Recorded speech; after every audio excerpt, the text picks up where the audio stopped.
Hey, Janet. So the chief has entrusted you with my assignment, hey? I hope it didn't interfere with your weekend plans. Anyway, he told me to call you and fill you in on it. You remember the murder that happened a few years back that was never solved? The one at painscreak where the ex-mayor's wife was killed? Well, the property's being auctioned off soon, so we don't have much time to dig up anything that's relevant to the case. So, see what you can find.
Hey, hey, beeps, welcome in. It's me, Pigeon Wishes, your resident pigeon fae from the UK. I don't. Oh, thank fuck. Right, so something weird happened with the game a minute ago. I know we've got ads, but I wanted to explain what was happening. So, something weird. I was also tweeting out and stuff because I wasn't expecting everything to go wrong right before stream started. So, like, no clue what happened, but the game basically reset itself for a second there, and we were right at the beginning of the game again. Yeah, you guys, Druckle, you get welcome in, but also you do get to see me talk about what the fuck just happened, because I don't know. So if a game has intro music, or just like background music like this does, I use that as my intro music, just because I can. And because I like to save my personal intro music I commissioned for like streams where I don't have that, so people don't get really annoyed with that song. Makes sense, right? But yes, this is painscreak Killings. Nobody else knew this game last stream. Nobody knew this game last stream. I remember like John Wolfe playing this like years and years and years ago. This is a really old classic murder mystery horror game. I say horror, it's not really horror. Yet. I do know the main or something that happens in this game. But this is, I was literally like a child when I watched this. Yeah, this is the big ass mansion. We went outside the big ass mansion last time because there's still some rooms we need to investigate in here. But yeah, no, there's a big ass mansion with a weird layout. We've got to look at the whole town. Like, you get the gist. I'll shift my... Oh, didn't mean to just grab my cloak there. You will have noticed I've given Sneremy a little detective hat now. That's now a permanent fixture of this thing. So if I toggle it...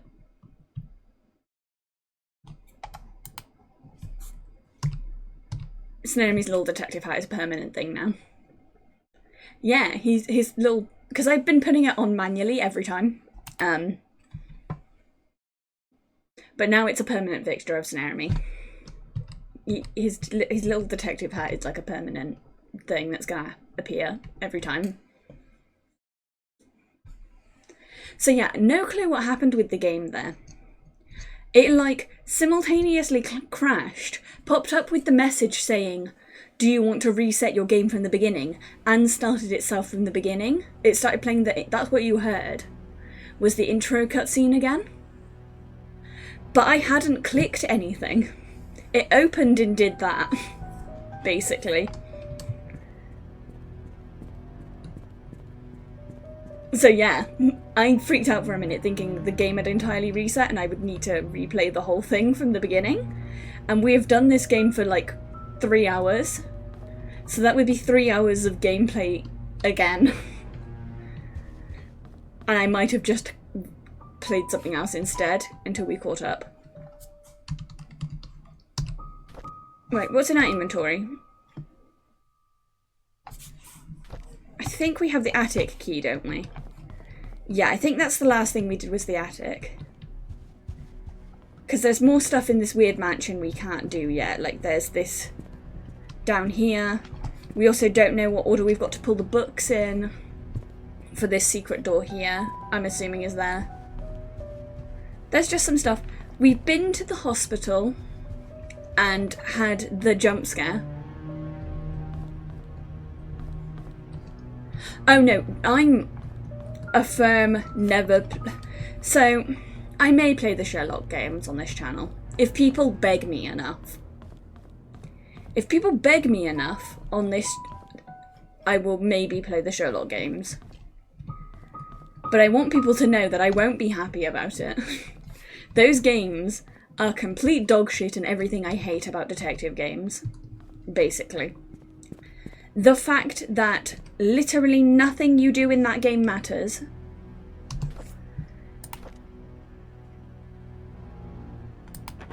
Literally nothing you do in that game, any of those games matter.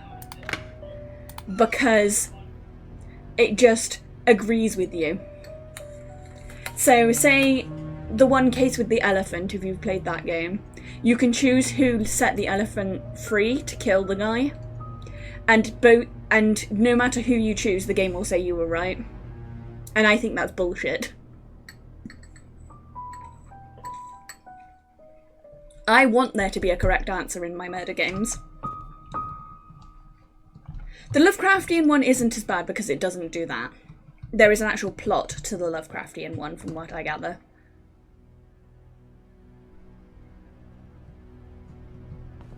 Yeah, like, I want there to be a correct answer, is the thing. I want to be able to choose, however. I don't want it to railroad me, I want to be able to get it wrong. But I do want there to still be an answer that is correct, canonically correct. Insert the clock key, set the time, turn the key. Tea time? Okay. That's important information for us to do later.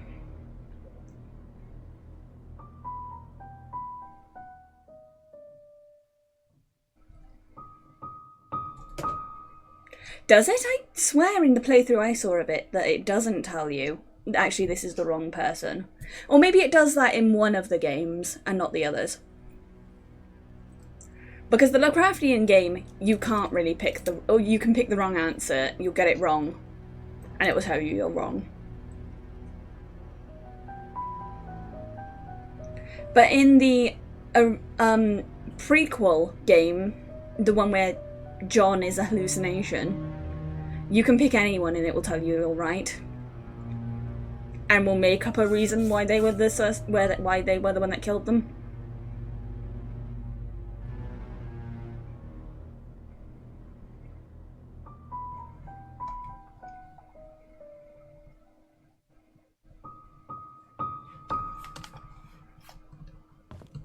Okay, yeah, no, that's fine. Maybe that time is important, so almost 2:30.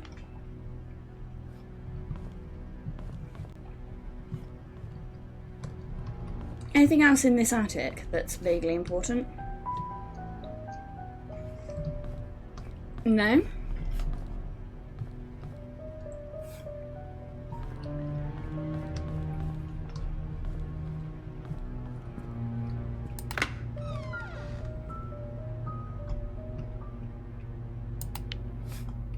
Oh, yes.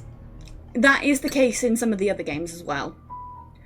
But except for the one that I'm talking about, the prequel one, the reason that game is so bad, the one where John is a hallucination, and it's not John Watson, it's a different John. The reason that game is so fucking bad is because it doesn't give you enough information to pin anyone as the actual murderer. You're supposed to just pick one randomly. Like, there is equal amount of evidence for anyone being the killer. There is no correct answer. And it's bullshit.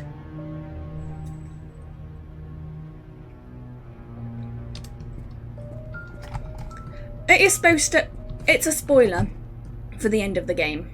But that game's so bad, I don't give a shit. Like, that was a spoiler for the end of the game. You don't find out John is actually fake until the end. But I don't give a shit, because that game is dog water.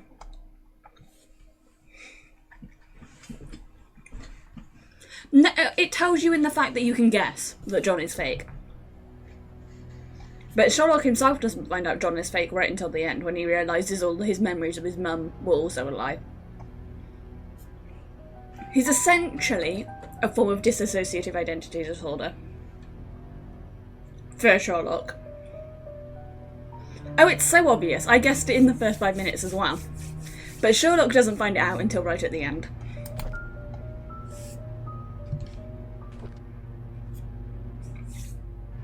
So I'm not playing those games unless chat begs me or buys them for me themselves.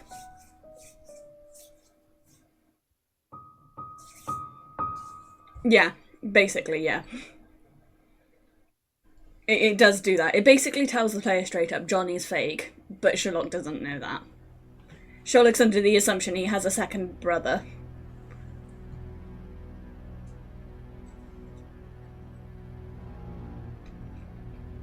I don't hate fake John. I actually kind of like fake John. It's the mechanics of that game I hate. Otherwise, the murders in that game are funny and fun to solve. Hi Bands, welcome in. Okay, we had a weird glitch at the start of stream where it almost reset the game. And we're talking about the Sherlock games and how bad they are. And how, if anyone wants me to play those games on stream, they're gonna have to pay for them themselves. Like, maybe as a charity goal, way down the line, but those games are so dog water. If someone wants me to play them, they are going to have to pay for them themselves. It will be sponsored streams. I will even blame the person who buys them live on stream, but that's not that's not me telling people to do that. I really don't want to play those games. I think they're really bad. Other than the Lovecraft one is decent. Okay, I'll read this note. I didn't feel well today. I had a nightmare last night. I cannot remember what it was like, but it was unnerving. I see Scott all the time now since he's started working at the mansion. He's always with Teresa, or Trisha. I used to be the one to hang out with Trisha. Mum says she feels better these days. It's as if she forgot she even has cancer. I hope she recovers quickly. Mr. Johnson is a great man to help us out like this. Trisha talked to me today. She said Scott is busy recently and she feels lonely. I would never make her feel that way. I cannot say it to her, but I will be there whenever she needs me. We talked a lot. I wished every day would be like today. Today Scott came and asked if I knew anything about Father Calvin.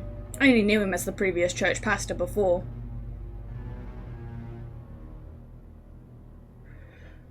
Father Matthew took over. I told Scott to ask Matthew about it. Scott didn't say anything and left. Looks like they weren't getting along too well.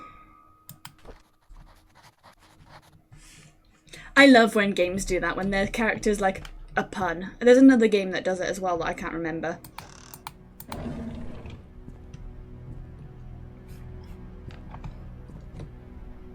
Anything else in the garage?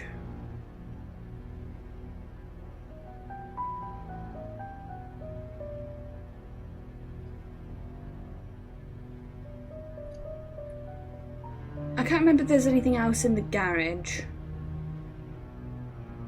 Or not remember, I mean, I can't... We've never been in here, but, like, you get what I meant. I don't know if there's... There should be, like, a progression item somewhere in here, right? Or was that it?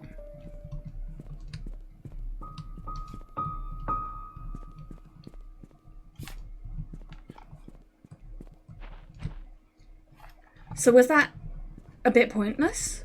Really? It didn't tell us any new information. Other than the fact that Scott thought that maybe Daniel would know about the old pastor, which we don't know why he wants to know about the old pastor.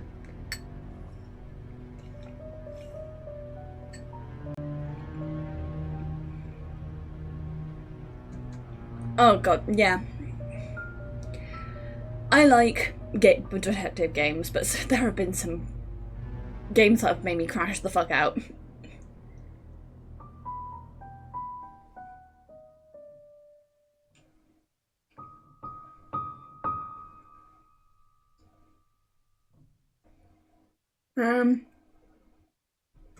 Oh yeah, no, it is. Yeah, 100% is. I'm trying to think of what other rooms we haven't been in the mansion that we might have keys for.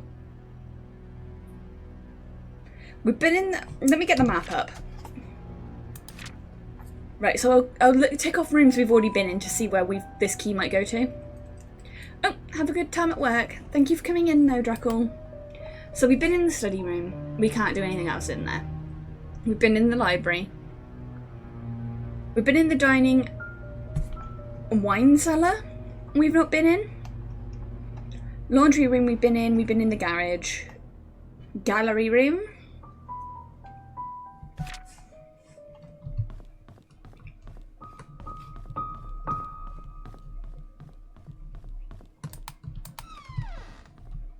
Yeah, we've not been in here.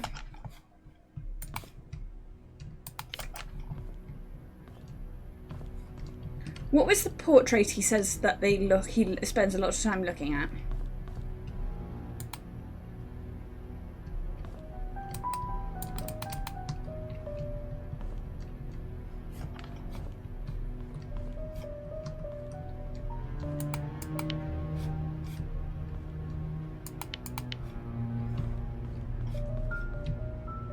Well, there's the Mona Lisa, so these people were fucking minted, apparently.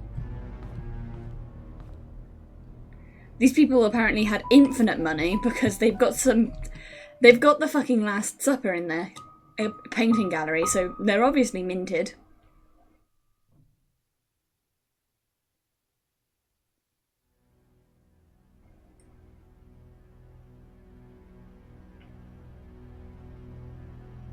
Like, there's some very famous paintings in here, my guy. This is obviously something, right?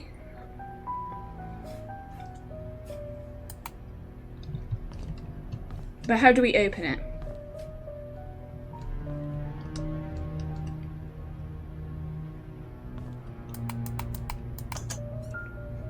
Oh, that's how we open it. Well.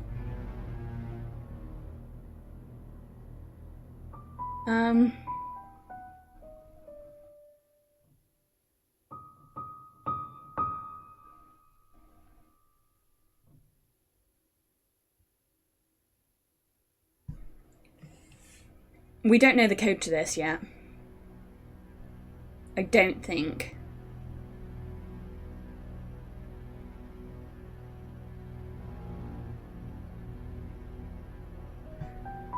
Do we have anything we would guess, maybe?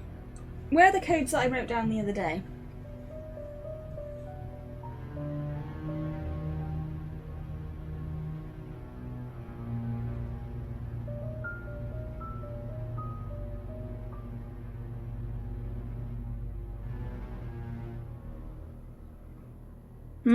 No. I don't think we can do that.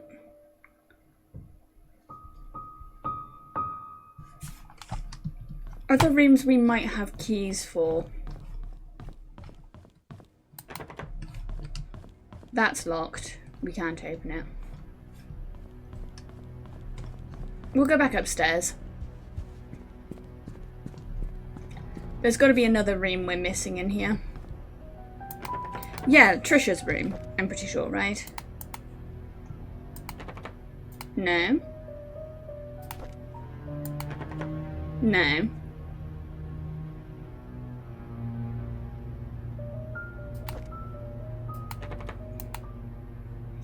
No. No. No. And no. I don't think any of those open this door.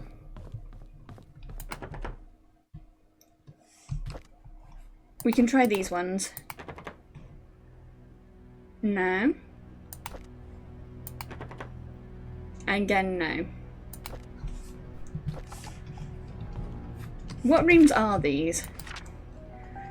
This is the guest room and the maid room? Or the guest room and the bathroom?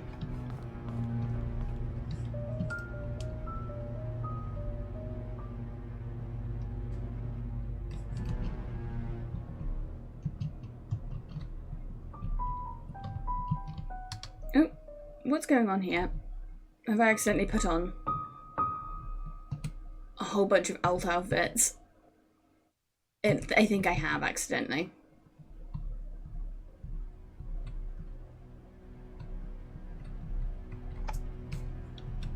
I did not mean to do that.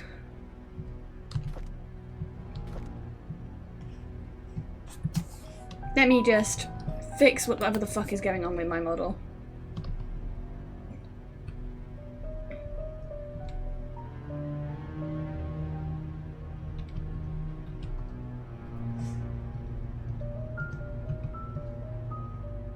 There we go. Don't know what the fuck happened there. We're going to ignore it and hope that it doesn't happen again. It just like activated all of my alt outfits all of a sudden out of nowhere.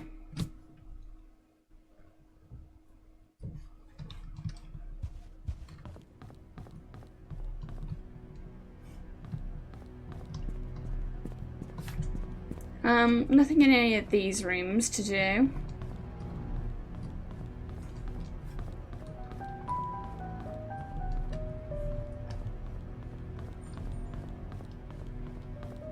Anything in the tea room?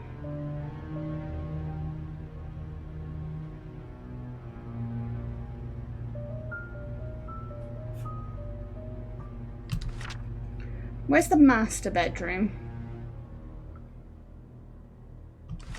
Master bedroom's downstairs.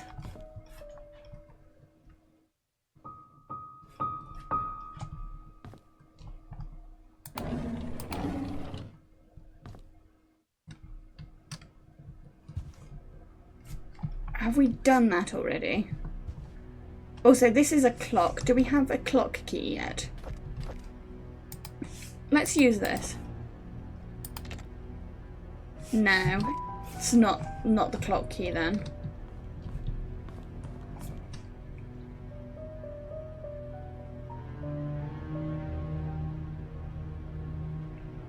I'm trying to think of keys that we have that may be useful for stuff. We did the maid's room.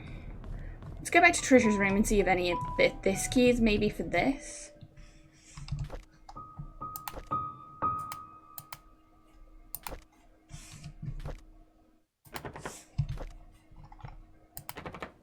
No. No.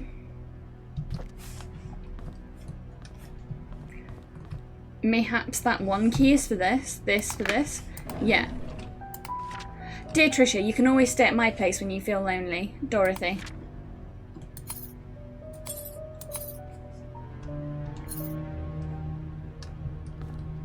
Okay. Key from the old lady. Another diary.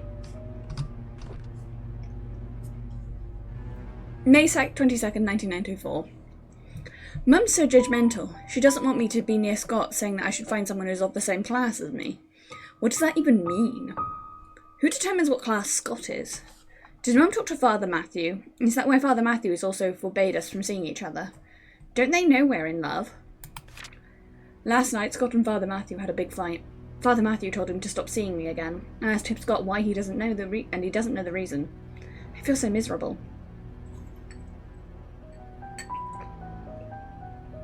Scott asked if I had a younger brother named Vincent. I don't. He told me it was probably just a rumour, but he wanted to be sure about it. He spread such a rumour about my family. At dinner, I asked Mum if I've ever had a younger brother named Vincent. She stared at me and said no. She then asked where I got the name from. When I said Scott, she told me dinner's over. I argued with her. She yelled and sent me to my room. Later, I heard her arguing with Dad. How can Mum fire Scott? That's so unreasonable. There's no reason at all for firing him. And why can't I see Scott anymore? I love Scott. Dad loves him too. Only Mum hates him and I don't even know why.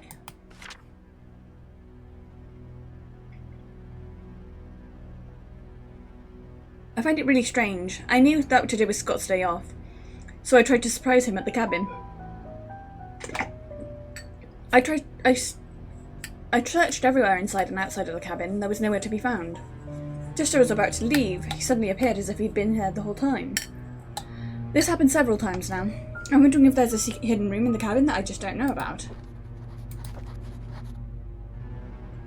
A cross that belonged to Scott. Please hold on to this. Someday I will tell you everything. Scott.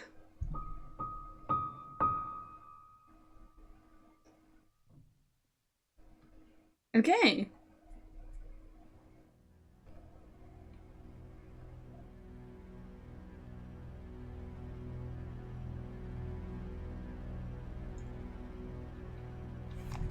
So,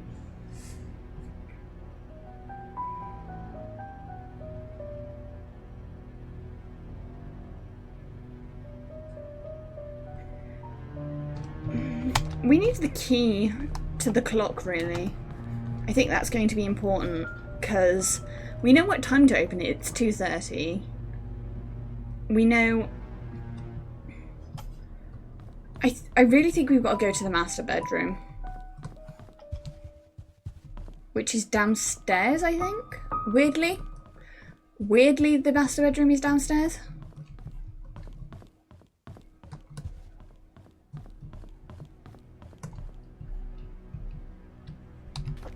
Let's try this key here. Yeah, it is. We just haven't been in here yet, because I lost track of where all the keys go. Or what keys go to what.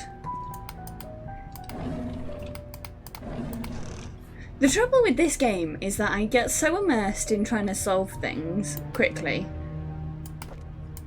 that I completely mess myself up for when we get jump scared.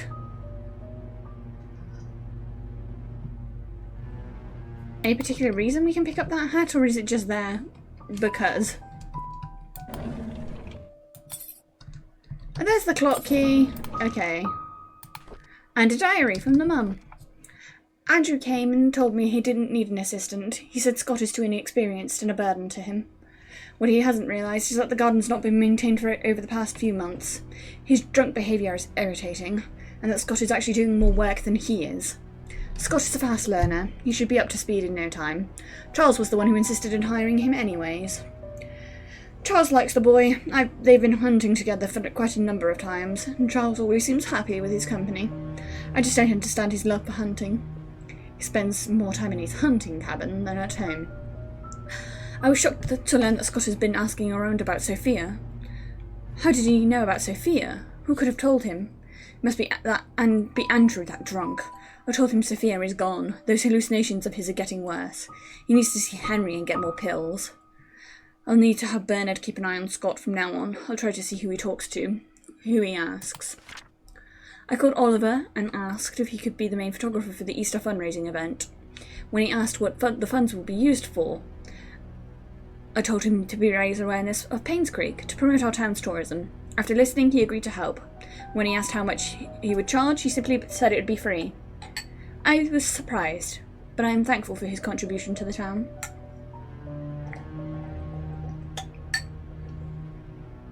The deal with Howard Medical came through. Just as I anticipated, instead of being happy, I feel empty.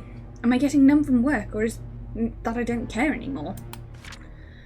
Our dinner tonight was quiet. Charles didn't even eat much. He asked me about my day, but I didn't want to talk about it. As a matter of fact, I don't want to talk to him about much these days.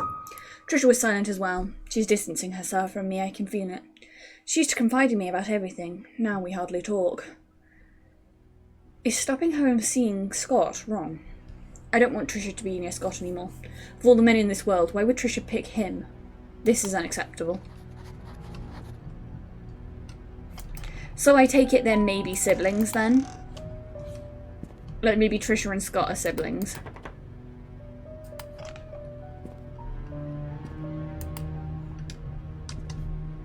And that's Sophia? That maid that was mentioned in one note and never again? I'm thinking it may be that something happened. She got like prego.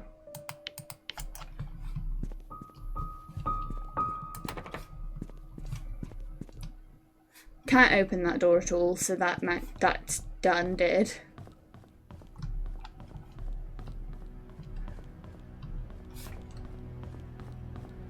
Back to tea room? We can do the clock now.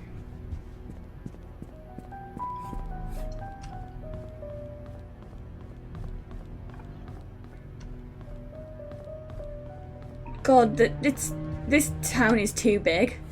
Like, this game is fine. My problem is that it's too big. There's like, the space is too big. Right. 2:30. This is gonna take a while.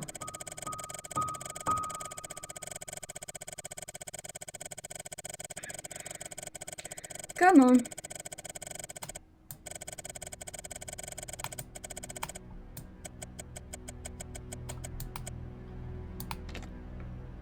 No? Am I wrong? Or is it 3:20? Maybe, and I am just... Yeah, I just read the time wrong. I am dumb of ass. Okay. Dear Vivian, I'm not writing to you as your doctor, but as a friend. I know you had your suspicions about Charles. Now that his affair is revealed, there's no point beating around the bush. If you want to protect yourself and Trisha, there's only one way. You have to make Sophia and the baby leave Charles. They need to be moved away from Painscreak. You will, of course, have to compensate for her leaving. As for Charles, he'll need to know that having his affair publicly known will destroy his political status. People are not so forgiving when the mayor they trust is involved in such a scandal. I figure that Charles will try and add the child into the family registry. I would want to do the same if I were him. It is a boy after all. And the child will be able to continue the family line. If that should happen, I cannot imagine what will happen to you. Henry Johnson. Vivian, I've given careful thought to your request, and here is my answer. I provided a new prescription for your mother-in-law, Magdalene. It is 3 times the strength of her usual dosage. Detailed instructions will be sent with the medicine. Should you hesitate to do it, you will need to administer the medicine carefully. No one suspects anything. Call me if you have any questions, Henry Johnson. Make sure no one else in the mansion ingests any of it. Well, that tells me she murdered her mother-in-law.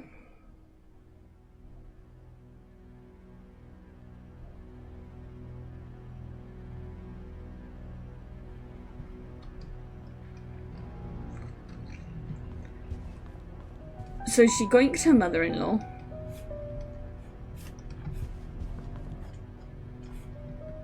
Anything else in here? Oh, we don't have the key to that, so we will have to come back here.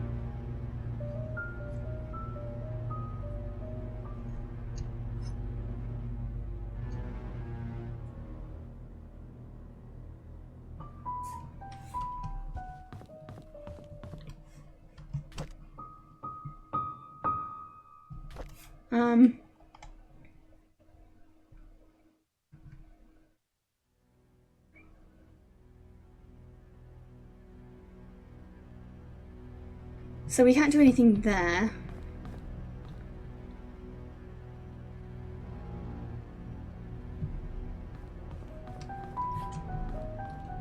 Maybe we need to investigate the master bedroom better. I feel like I missed something there.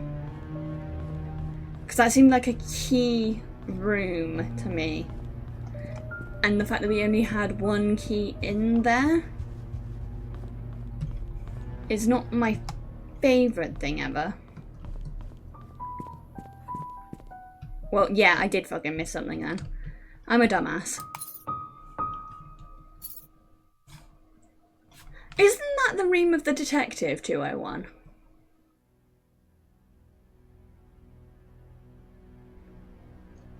.201 is the other detective one, the one, right, the one that's gone missing and has blood in his car.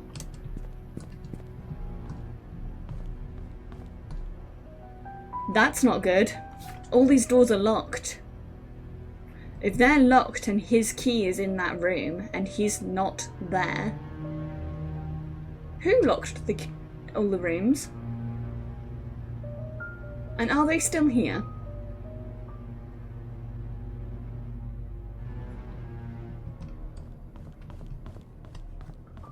That's suspicious. That's suspicious and I don't like that. Well, I already suspect someone's here because why did the hospital lose all power?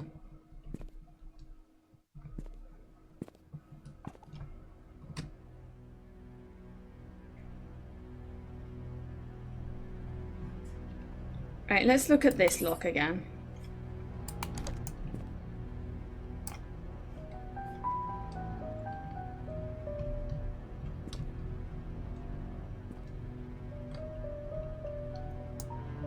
Am I missing something here?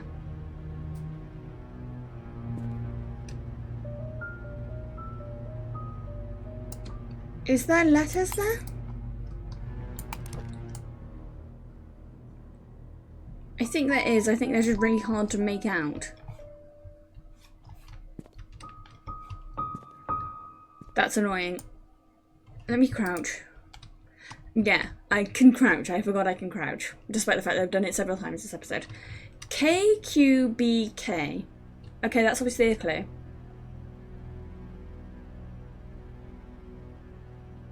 King / knight, queen, bishop? Because there's chess pieces in here.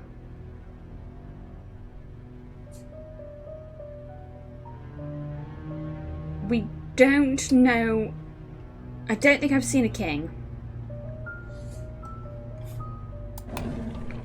There's 2 chess pieces here. A 2. That's a pawn.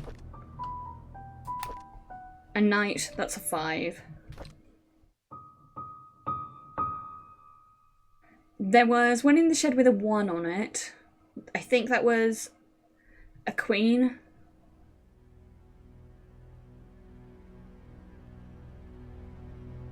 I think we've seen another chess piece in a different building that had a 9 on it, if I'm remembering correctly.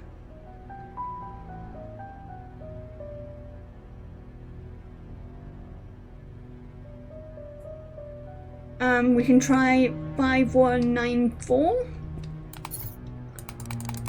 5194.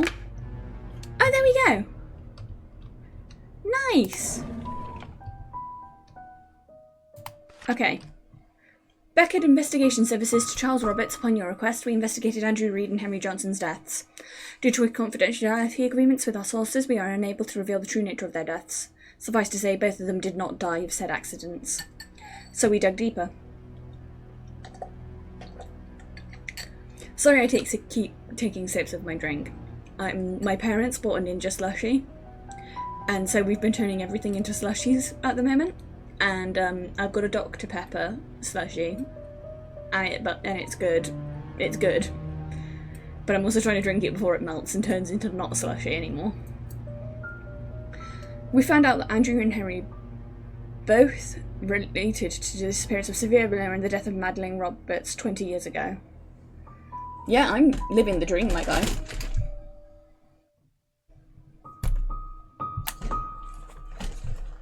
Slushie time. We love a slushie. What really happened to Sophia, we do not know as of now. However, some evidence is brought to light regarding Magdalene Roberts' death. We talked to a retired nurse who used to work for the Painscreak Community Hospital, and though she preferred to remain anonymous, according to her, she came across a note while cleaning Dr. Johnson's office. In it, Dr. Johnson stated that the prescription was lethal and to be administered only to Magdalene. And dosage was to be precise or it will not work. No one else should intake it. A letter was made out to your wife, Vivian Roberts, according to the note. If you would like for us to stop this investigation, let us know at your earliest convenience. Otherwise, we will continue to find out the truth about Sophia's disappearance.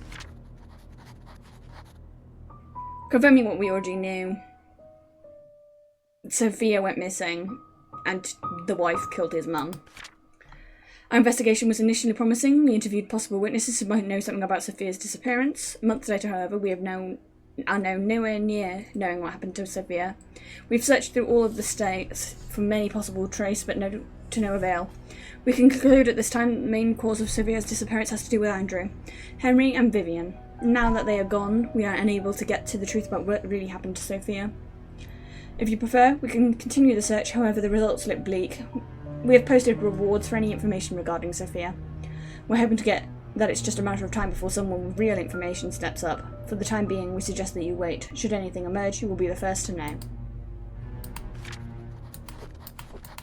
And his diary. Months ago, right before Vivian was killed, I confronted her about Mum's death. She only administered the medicine as provided by Dr. Johnson. She was lying. I could see it in her eyes. She was scared and she was hiding with her fear. I know that Vivian was never completely truthful with me, but I still have no proof yet. She liked Mum, but I wouldn't have thought her capable of killing her own mother-in-law. I know that she had something to do with what happened to Mum and Sophia, but what can I do? She was my wife, after all, and now... Vivian is dead, so is Scott. Now Tricia is dead too. Is this my punishment for the affair I had 20 years ago?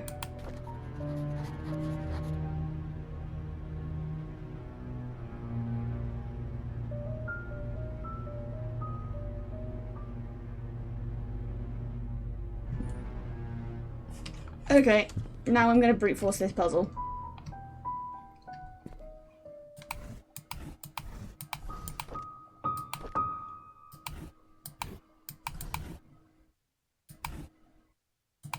Okay, no, brute forcing it doesn't appear to be something I can do.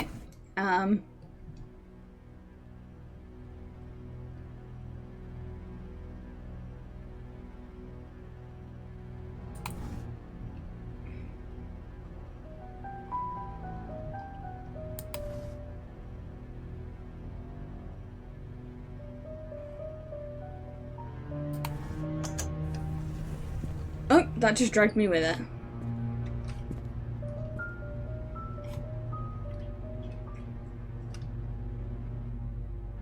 I'm pretty sure that we got that number earlier. I was just brute forcing numbers we had on our fucking thing and got it first try, so. I have a sheet with numbers written on it. I don't know what all these numbers are actually for. Sophia. That's the same girl that the detective's looking for. So obviously the detective was hired by him. Dear Charles, I've received a letter from Dorothy yesterday. She told me everything. What have you done to my son? Does Vivian know? Have you ever considered the consequences of your actions? And what of this Sophia? What will you do with her? You made a mistake and you'll need to take responsibility for what you've done. Do you understand? You cannot take her as your wife. You already have one. This scandal cannot be publicly known. It will destroy your political career. However, the child is important. He is your flesh and blood, and might be the son you need to properly continue the family. I am now preparing to visit you. Do not say anything to Vivian yet. I will take care of it when I arrive. Another diary. Our baby daughter is born today. We've named her Tricia. Vivian had to go through a C-section. I'm just glad that both mother and child are safe, and thank God for that. I feel so happy to have a baby in the family. There's no words to express the joy I'm feeling inside. At the same time, I'm worried that what mother might say when she knows the baby is a girl. Vivian's being hospitalised for the second time in a year. First time was for the C-section, this time for medical instability. Dr. Johnson told me to visit her and not to visit her until she's stabilised and ready to receive me. What can I do? Mum wants a boy, but it's not safe for Vivian to be pregnant anymore. Sometimes I feel lost, not knowing what to do. Mostly, I just feel lonely. I never thought this would happen. Whenever Sophia is babysitting Tricia, she would listen to everything I have to say. I could express myself candidly. Never once did she question the decisions I made. It made me feel like she understands me. I found comfort in her, both spiritually and physically. I just never thought I would have a relationship with her. What should I do now?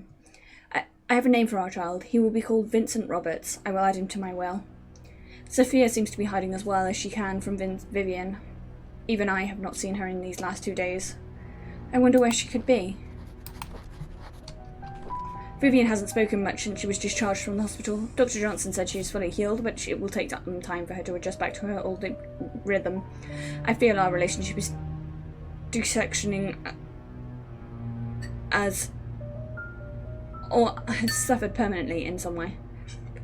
I love Trisha, and I know Vivian does too. I can only hope that my mother's passion for her grandson will not affect Vivian's love for Trisha.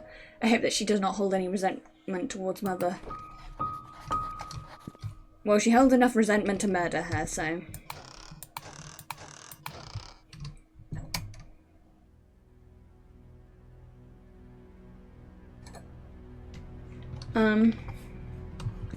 Right, what next?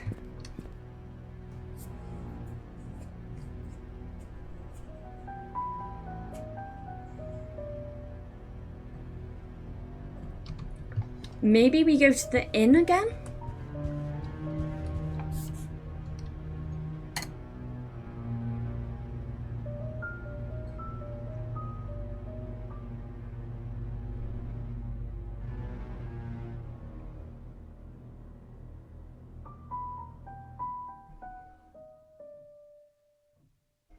Yeah, I think we go back to the inn, looking at our keys.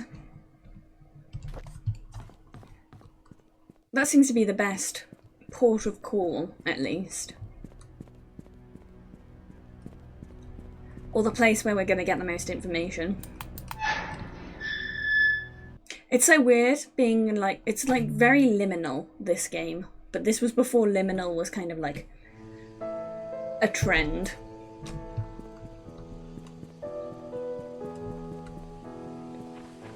Right, go down this way.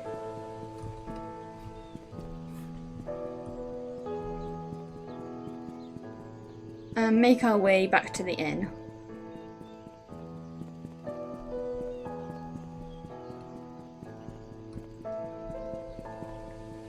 Here we go. We've got a room key, so we can get in the only room we couldn't get into.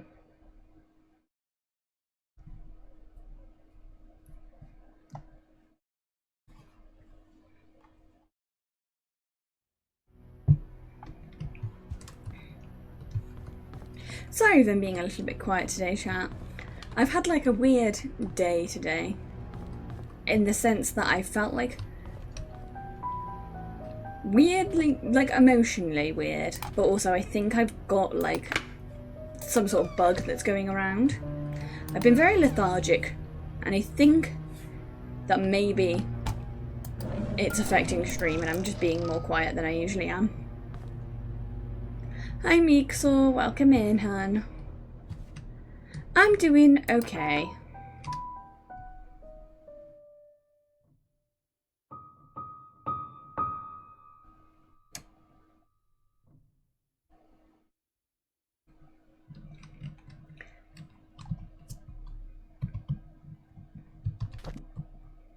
Oh, thank you for the pat-pats, car.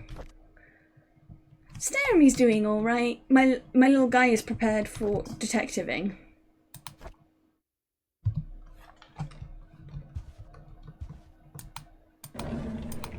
Another bibble.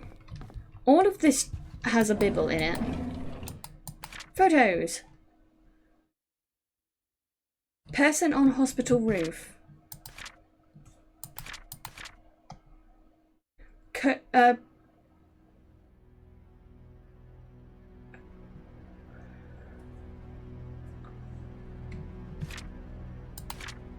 Where can I find the key? Okay.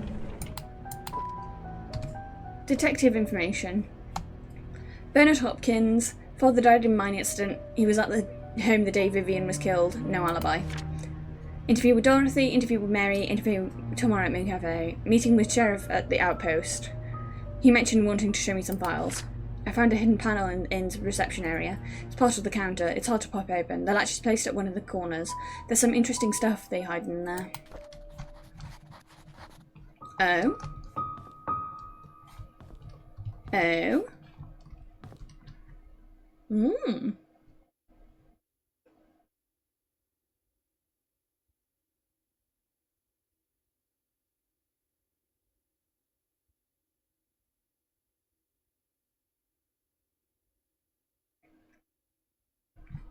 I feel like I need to look at that photo again. Is there anything on the right? Code is Calvin's date of birth. Okay. This is why we look at things properly, chat. Because I would miss important information.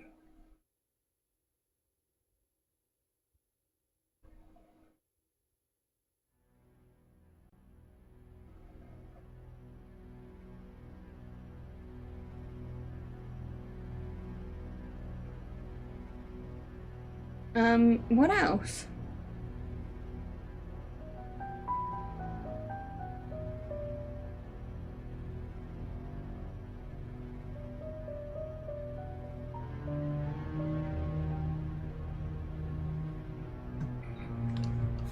I guess we just go downstairs and we've got all the other rooms, don't we?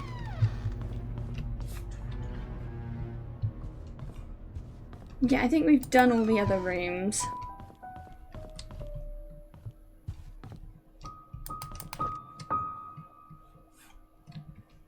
Oh, that came up with achievement saying, got a guest's lost item. Well.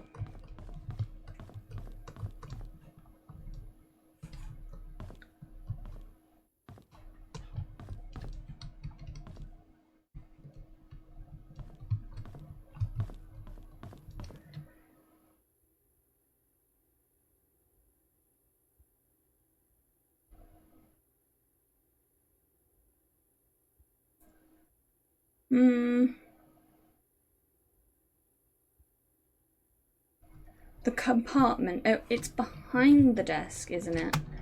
I think I'm looking in the wrong spot.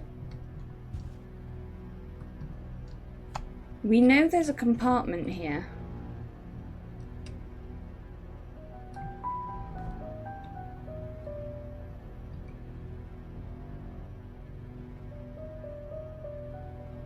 Where is this hidden compartment?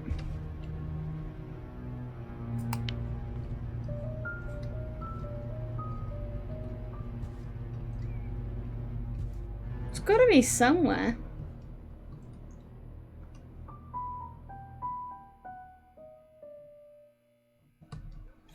They said at the corner.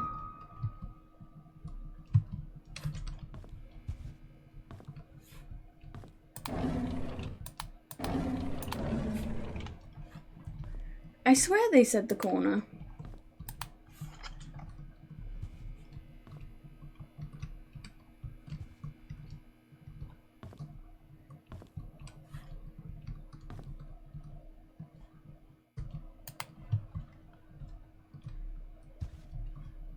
I'm not being delusional, am I? I'm pretty sure they said the corner.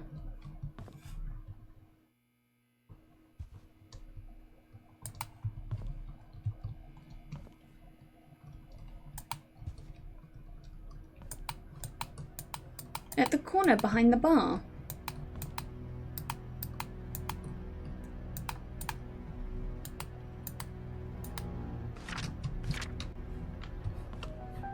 Let me go reread that note.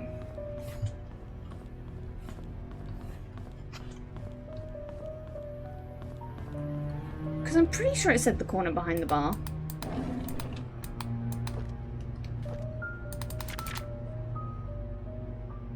Part of the counter, hard to pop open. The latch is placed at one of the corners.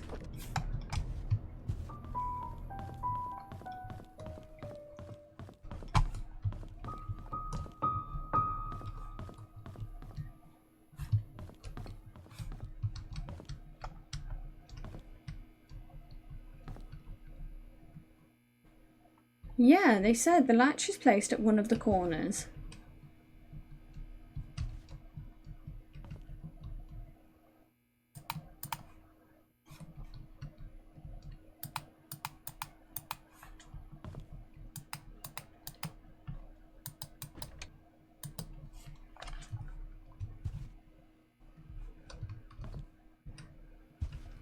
I'm just gonna look at the corner of all of the furniture, because, like...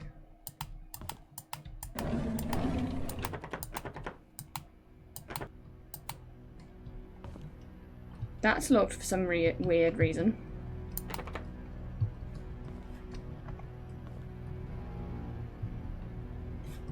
Look on the floor.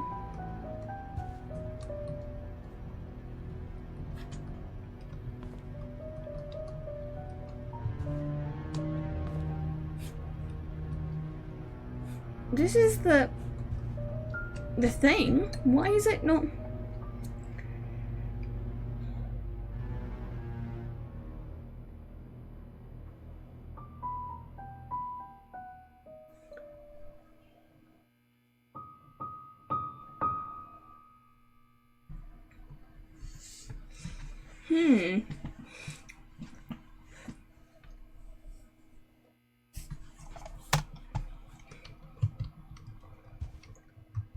Looking at this one? Oh. Okay, a Junie. There is a Junie. That took way too long because I thought they meant the bar counter. Welcome in, camper. Thank you for coming in, hon. It's a Junie. It's a clock, it's a Junie, it's a logbook. There's a private investigator in town by the name of Steve Moss. Rumour has it someone hired him to investigate Vivian's death after the police ceased their own search. I'm doing well, thank you, hon. It's a tragedy that Vivian's murder case was never solved. I saw Matthew today while cleaning the church. He looked thinner than he used to be. We talked a bit. He told me that he will be leaving Painscreak soon, as his services won't be needed here anymore. I think that the recent deaths in Painscreak affected him tremendously, not to mention the tragedy that befell his adopted son. Scott, even now no one knows what really happened. None of the cases were ever solved. Sometimes I wonder if Scott did kill Vivian, or was just he unfortunate and wrongly accused.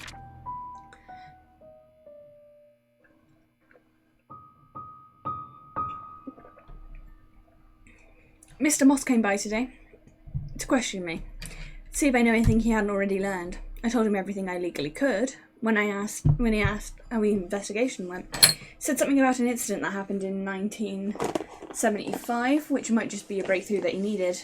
As he left, I could not help but wonder if it had anything to do with the mansion maid who left Painscreak.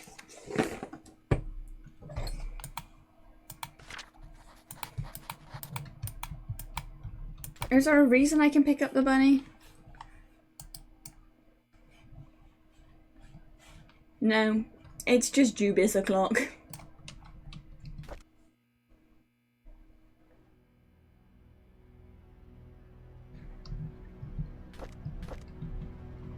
I think that's all we can achieve in here.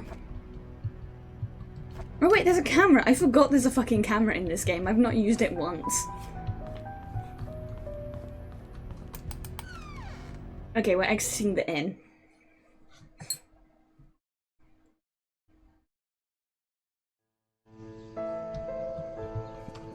I guess, where's the next most important place we could possibly go? The cabin, maybe?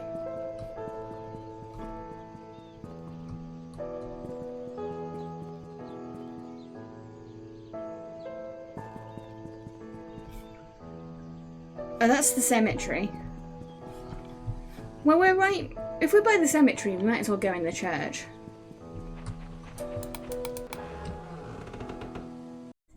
And do, like, some of this other shit we've learnt about just then.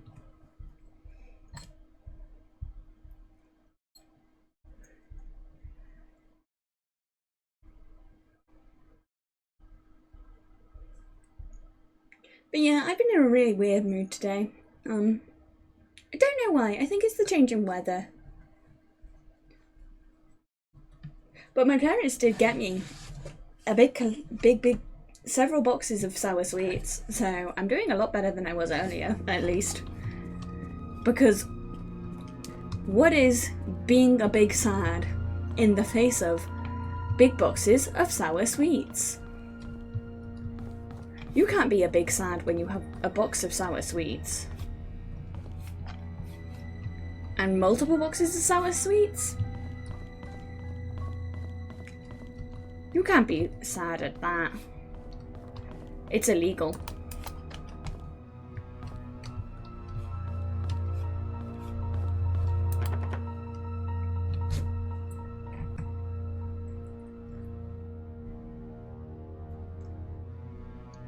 Right.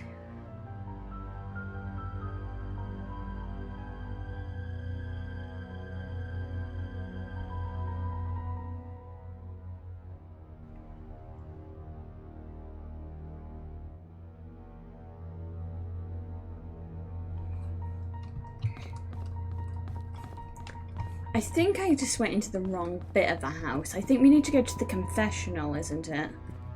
Yeah, it's nice of them. They got me sour gummy worms, blue jelly special blue jelly babies, and can't remember what the third thing is. Oh, tongue painters, fizzy tongue painter brushes, and they're like gummies that are sour, and I think they dye your tongue blue. And they look like little paintbrushes with blue paint.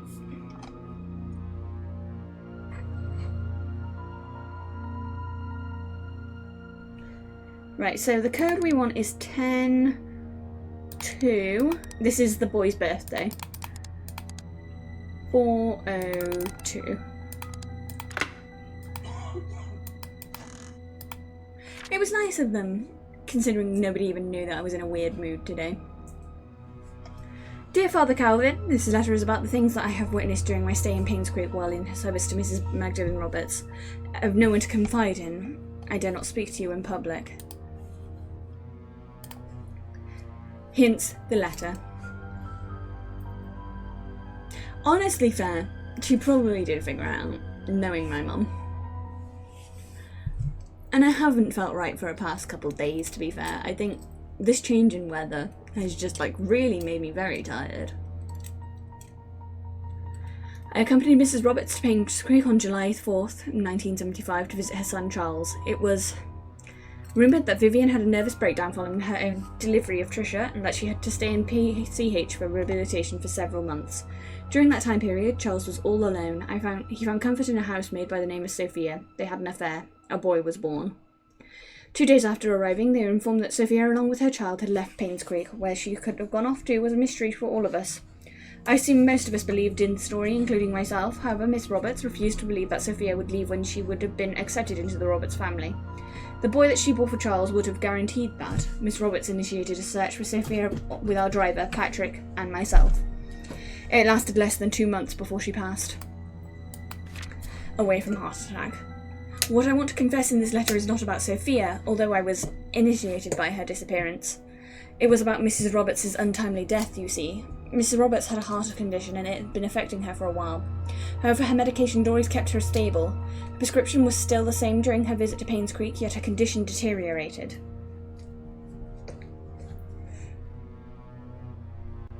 The family doctor, Henry Johnson, confirmed that her search for Sophia had taken a toll on her health. And all she needed was to rest as much as she could, and that she would be fine. I know that despite the doctor's advice, Miss Roberts did not stop the search. Did that create stress on her? Yes, but should it have killed her, according to the physician attending Mrs. Roberts back home? No, definitely not.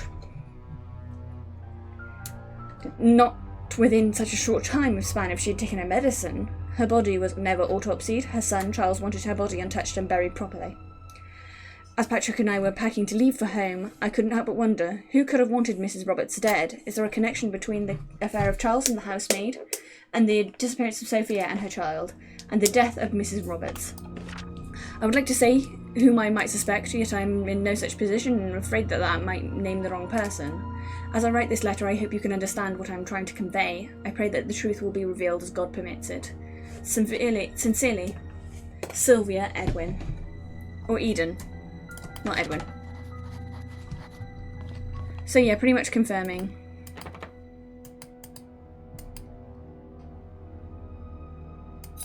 I am assuming the code is the same for both of them. 10, 2, 4.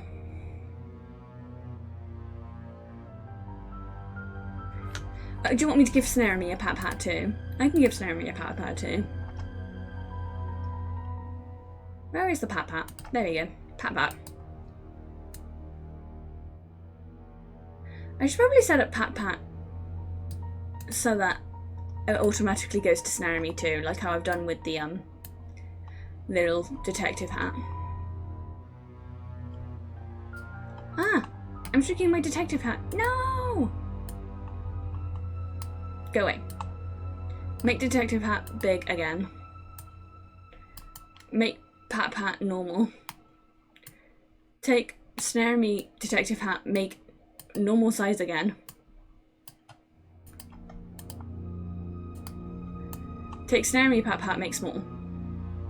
Put pat pat on Snaremy. There we go. I do not know why that was such a process. It's 2 again. There we go. Nothing in this one. It was still worth a try.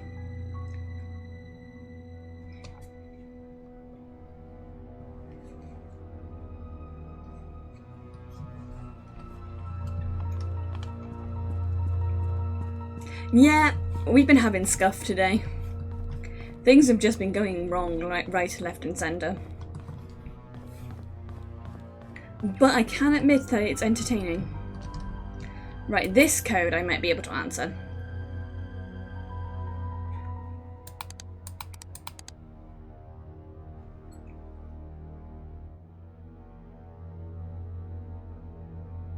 I'm pretty sure it's Sophia's birthday.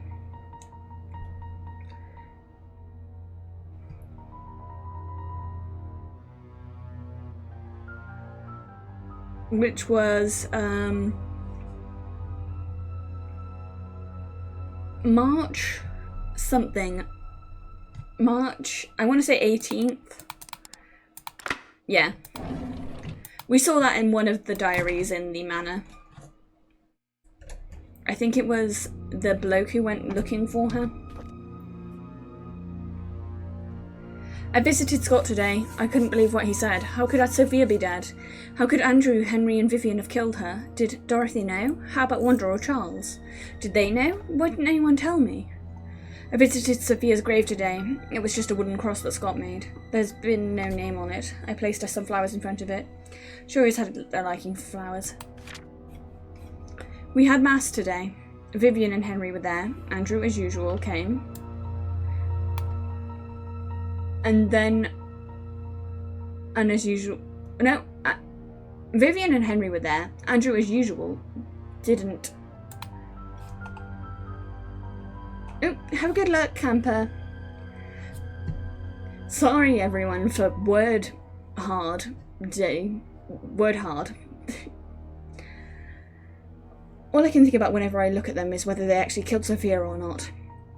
As they praised the Lord throughout the sermon, I feel sick to the stomach. I couldn't bear to see their faces. What should I do now? I know I should forgive them, but it's so difficult. I'm dying inside. I wish I'd never visited Scott. I wish I never heard what he said. I wish I could forget everything. I need to talk to Andrew. I need him to confess.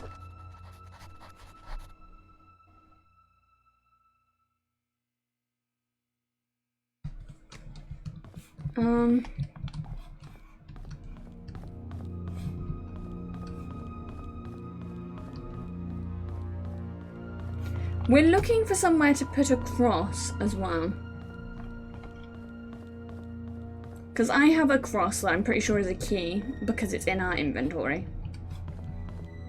I just need to find the cupboard it goes to. Or maybe the fireplace?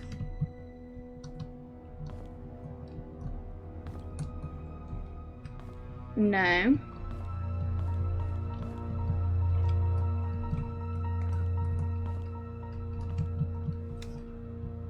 No. Maybe it's in a room we haven't been in yet?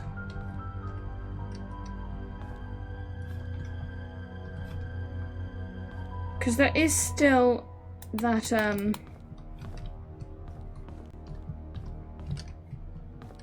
that room, the father's bedroom we haven't been in.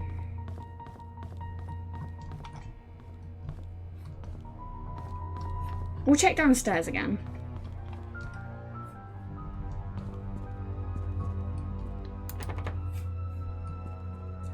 can't do anything about the basement, apparently. Don't have the key for that.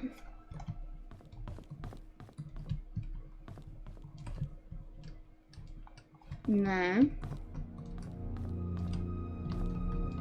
Can't even go in the corners here. We can go in the corner there. We can't go in the corner over here. We know that the cross goes on the side of, like, a cabinet.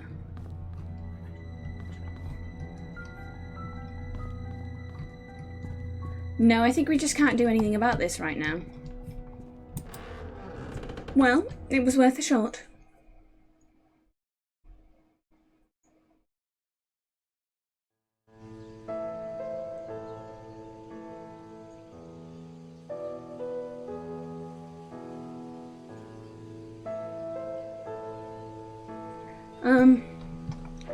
I guess to the cabin.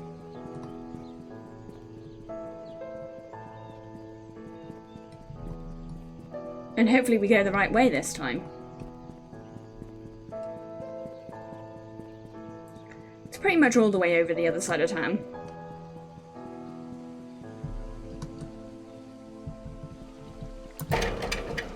Game lagged a bit there. Oh, I forgot we've got to go around. Because there's no key. And the barriers are in the way. Okay, let's go. Vámonos, vámonos.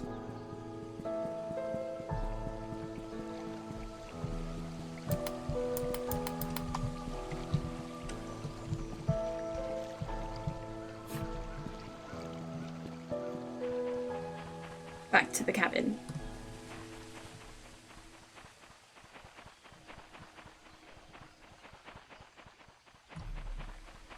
Let go.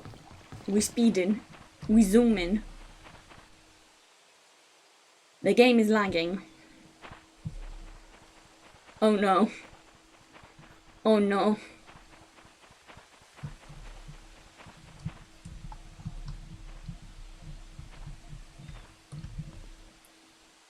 Okay. Cabin. Cabin.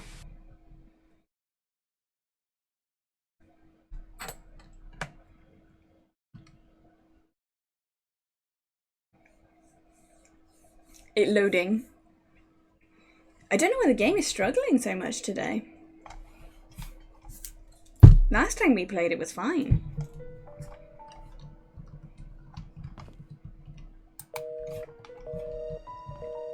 No, no information on there.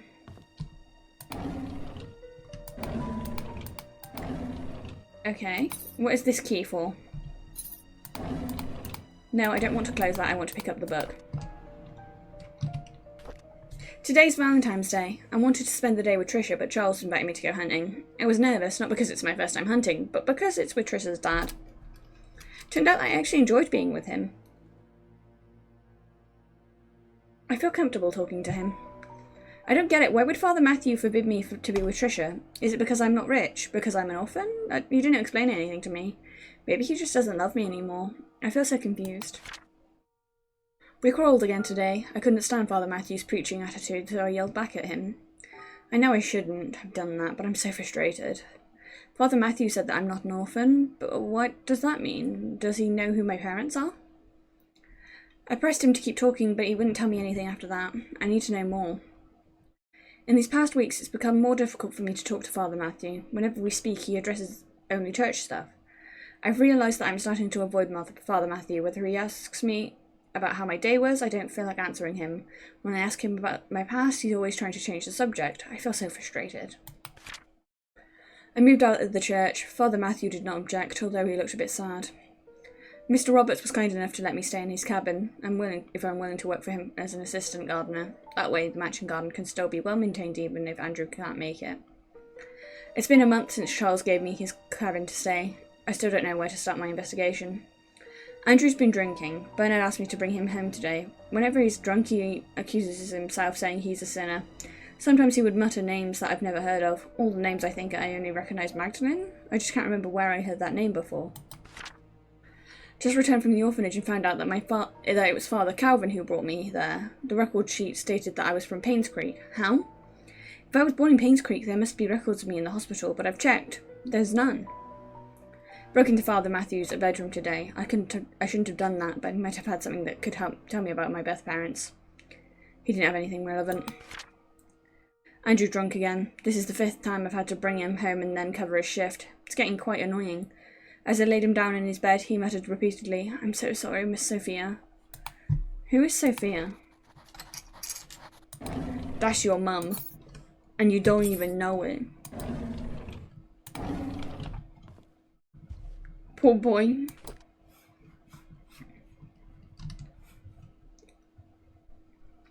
Carpentry book?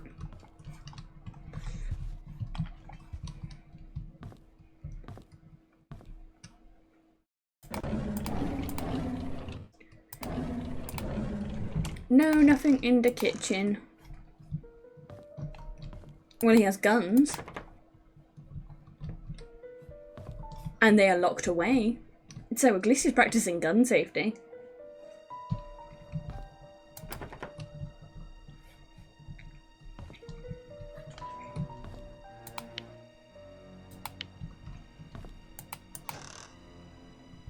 What are the medications? We do not know.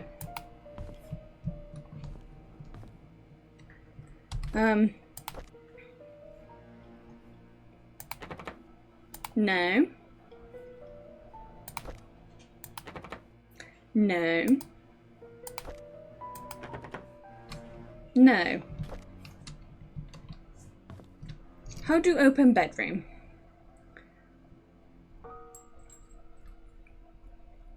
How to open bedroom?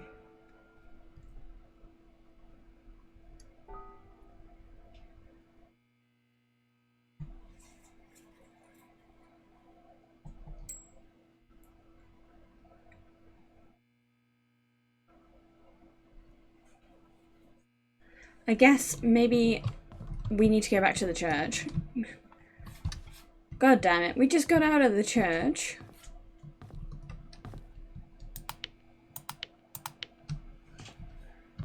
That's the trouble with this game in particular. There's a lot of back and forth.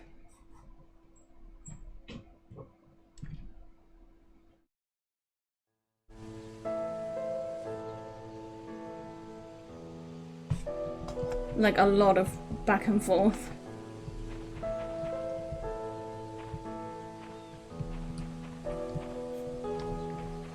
Okay, let's go. We go back to church. Take me to church. I am not Hosea, but that is a good song. Take me to church. I worship like a smile and the shrine of your snives. I tell you my sins and you can snap in your knife. It's not for me that snith the snith. Good God, let me sneeze my knife.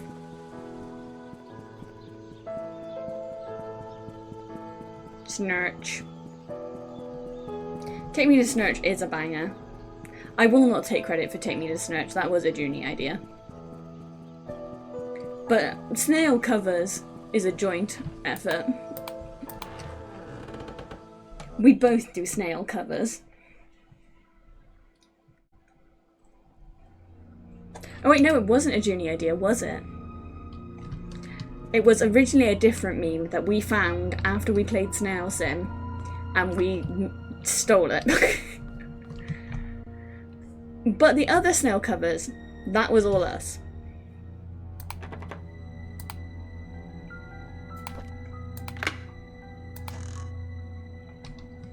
Oh yeah, no, snail jokes are a both of us thing. We both do that shit.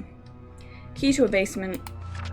Dear Scott, I'm Sister Rachel. Although I wasn't here when you first came, I hope you remember me. I was your nursing mother after you arrived here those years ago. I understand that you came here earlier to find out how you came to be at St. Patrick's Orphanage. On July 4th, 1975, Father Calvin came to us holding a basket with you in it. He said you'd lost your parents and there was no one to take care of you. He told us that your name was Scott. After he left, Sister Emma asked if I'd be willing to take care of the baby. At first I hesitated because it's a huge responsibility. When I saw your face, so full of innocence and curiosity, I felt as if God himself had delivered you to me. I accepted the task.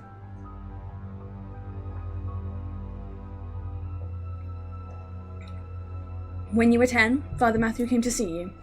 He had just become the head priest of Painscreak Trinity Church. He visited her often, usually at the beginning of the month. Whenever he left, you would leave an envelope containing a small sum of money. He said it was for anything you needed. That was whatever was left, and that whatever was left was then given to the orphanage. I'd be lying to say that I wasn't sad when you left the orphanage, but when Father Matthew adopted you, I believed your life would be better in Painscreak than here. I duly hope it is so. Everything enclosed within the package used to be yours. I think you should have these. May God bless you. My baby boy, 1975.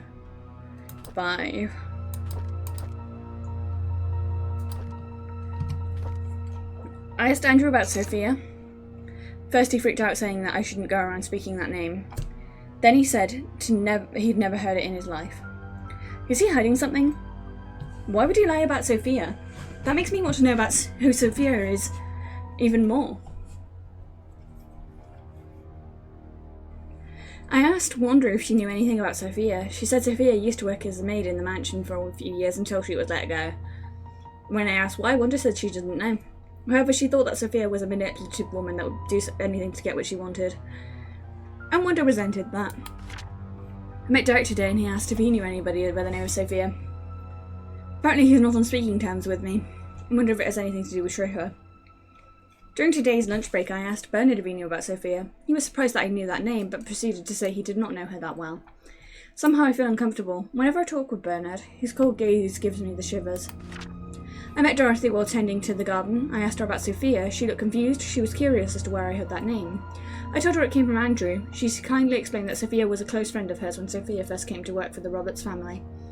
Unfortunately, she had an affair with Charles when Vivian was hospitalised. Shortly after she was left Painscreak, no one was heard of her ever since. Dorothy thinks Sophia probably started a new life somewhere else. I wonder if the affair was the reason everyone's quiet about it.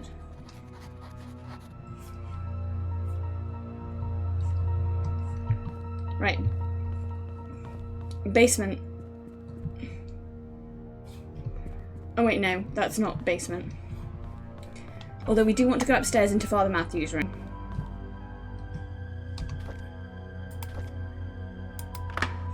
There we go, Father Matthew's room. What secrets are we going to find in here?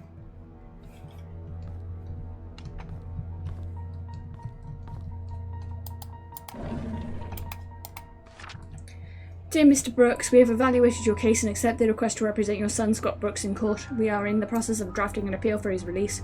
Considering the sensitivity of the situation, we urge you not to make any public statements until consulting with us. Additionally, we would like copies of the government documents related to your son. The more we have, the better we help your son's case. We will be in contact within the next few days.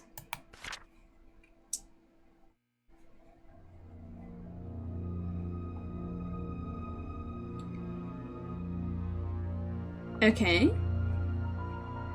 Just telling us about all the shit that he has bought and sold.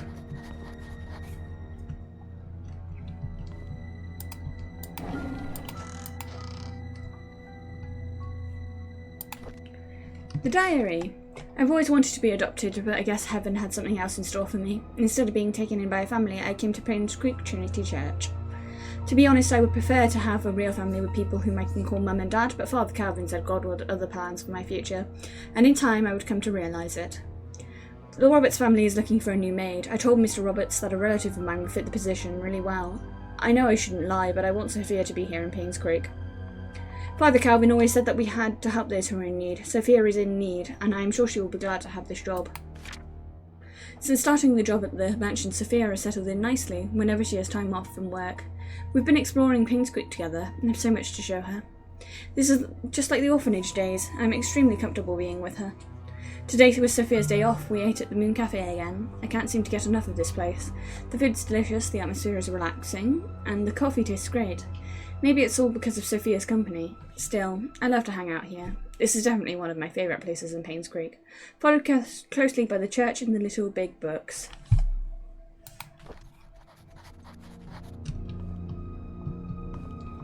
Checking the sides of cupboards, because I'm still not convinced. Maybe I'm looking in the wrong house. An older diary? Or a newer diary, I mean. A few months passed since I arrived here. The missionary trip is harder than I expected. There's no clean water, the food lacks nutrients, and there isn't enough medicine. Aw, thank you, Camper. I hope you'd had dinner's nice. I've requested help from who, but haven't received any reply yet. I feel so frustrated, what can I do? When Father Calvin first sent me here, he asked if I would be willing to stay for 6 months. It would be good training for me, he said. I agreed. That was before I came. 6 months have now passed. I think I will extend this for another 6 months. The people here need as much help as they can get. I'm not a doctor, but I can help them through my support and prayers. I will let Father Calvin know about my decision. Time flies. I can't believe I'll be going home tomorrow. I will miss the people here. At the same time, I can't wait to get back home and meet everyone again. Father Calvin summoned me this morning and told me that Sophia had left Painscreak. How could that be? The last time we wrote, she told me she had so many things to share with me when I got back. Was she forced? Is she hiding something? I cannot believe that Sophia left without telling me anything. Something must have happened to her that she could not tell me. It's been almost 6 months since Sophia left Painscreak. I've asked everyone around. No one seemed to know what she went. Father Calvin told me to let it go. He's right. I should not dwell on matters of the heart. There are more important things in life that I need to focus on. If Sophia and I are meant to meet again, God will let me know. It's time I move on with my life.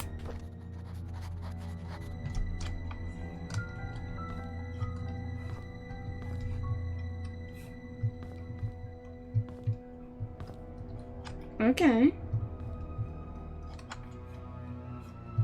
Interesting.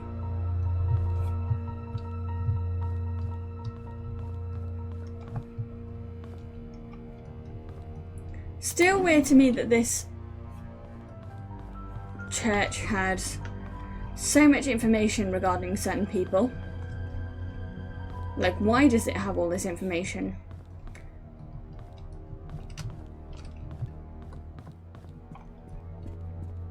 Like, who?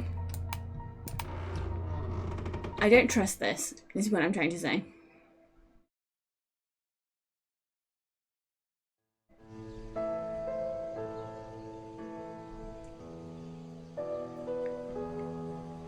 Okay, let's go.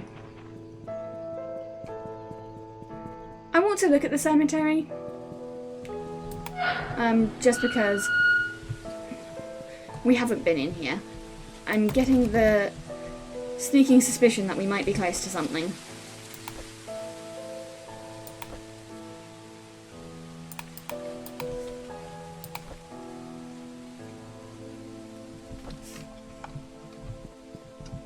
Timothy Sanders, Andrew Reed, Christopher Burke, Raymond Brown, Gary Roberts, Magdalene Roberts,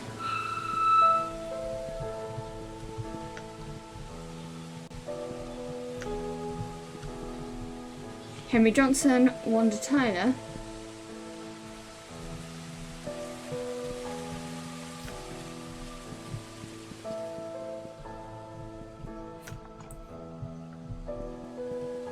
feels a bit odd that this side of the cemetery is empty.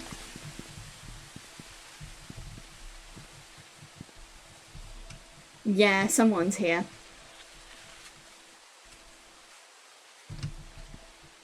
Right. Someone is 100% here. Because why are there flowers on Sophia's grave? And nobody else's.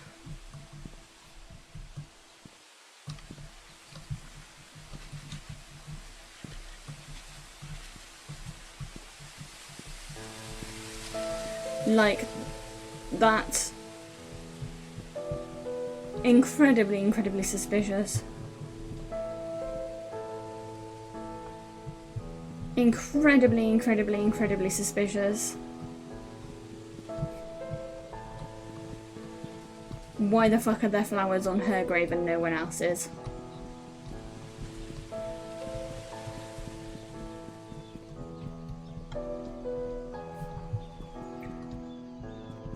Also, why is the gate here broken? I'm not liking the look of... I've got my suspicions of who I think did it now. And I don't think that it's... I don't think the boy had anything to do with it, if I'm being completely honest. I in fact think the boy is completely innocent. I think the boy is innocent, the daughter is innocent. I think I know who did it, and I think he did it because of Sophia.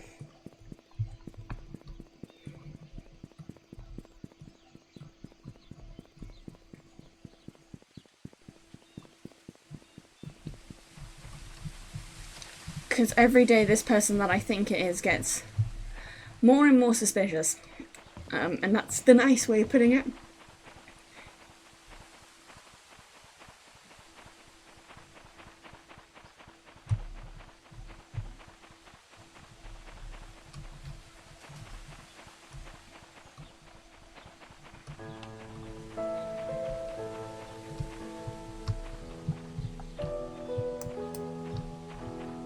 Okay, back in the cabin.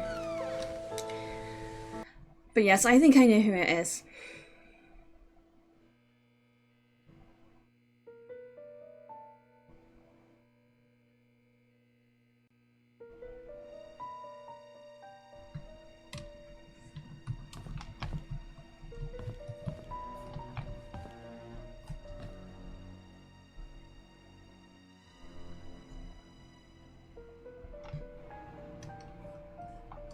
Maybe it's in here.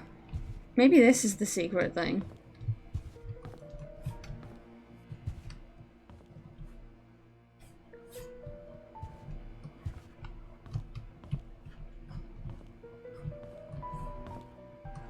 I think we need to go in the basement first.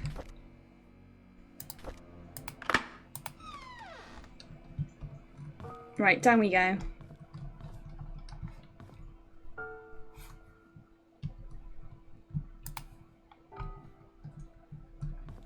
Don't like you. Okay, diary. On Valentine's Day, Trisha gave me some chocolate. I've never seen that brand before. I bet it's expensive. I haven't finished making the music box that I hoped would be her Valentine's Day present. I'll just give it to her later. Hopefully she can forgive me. It's been quite some time since I last talked to Father Matthew. He's always asking how I'm doing after Sunday service, but I tend to ignore him whenever possible. I know it's wrong. I need to find a way to make amends with him. The grass has been growing wild lately. Weeds are everywhere and Andrew's not here. Actually, he hasn't been here for quite a while now. I wonder what happened to him. I should visit him after work tomorrow. I was about to pick Andrew up for the work when I found him lying unconscious on the floor. There was an empty bottle of sleeping pills on the table. I immediately called the ambulance. According to the nurse, this is Andrew's third suicide attempt. She's glad that I saved him in time.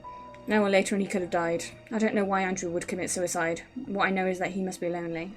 He needs a friend. I visited Andrew at the hospital today. He's out of ER and recovering quite well. While I was cutting the fruits, he told me his story. In 1972, a maid who came to work at the mansion, her name was Sophia. She was a hard-working young lady with a great personality. She was loved by many. A few years into her job, however, she had an affair with Charles. A child was born, and Vivian found out. She was furious and decided to kick her out of painscreak. What happened after that was a tragedy. On June 26, 1975, at 11 p.m., Vivian, Drs. Johnson and Andrew confronted Sophia. A fight broke out. Sophia fell and hit her head on a nearby well. She stopped moving. Dr. Johnson checked and realised she was dead. Her neck had broken. No one knew what to do. Vivian asked Andrew to take care of the body and her baby. Andrew did what he had to do to protect Vivian. After that night, they vowed never to tell anyone about the incident. Before leaving, I asked Andrew what the baby's name was. He said it was Vincent. As I left the hospital, I couldn't help but pity Andrew. He lived a confusing life and the struggle shows. I hope you can heal.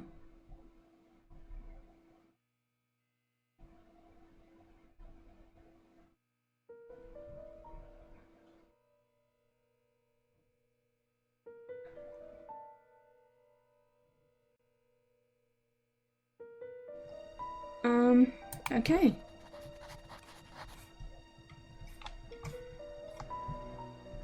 Well, we know the hidden truth now, I guess. What happened to Sophia? Ooh, Tamagotchi time. Welcome in, Looney Tune. Ooh. The posture check and a hydrate. Which one do you want? Do you want Troll Pigeon or Tamagotchi time? Because we can't really do both. They're different models.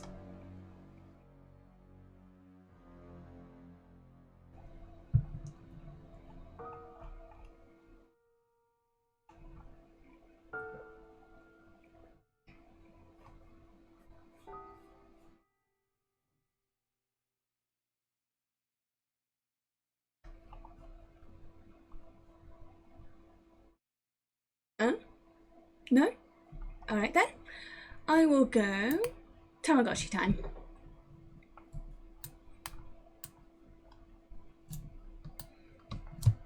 We'll get rid of Pat Pats as well. Here we go. Tamagotchi time. I haven't got to use my Tamagotchi model yet.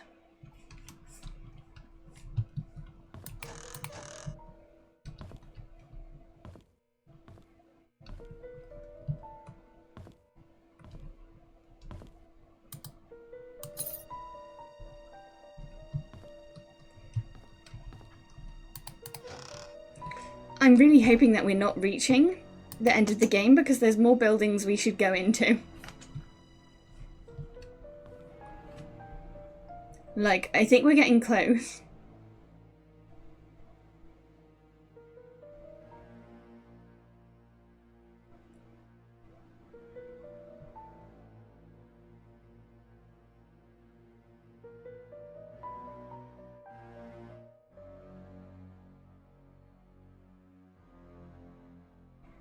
Maybe, hopefully not, because I don't want to quite end this yet.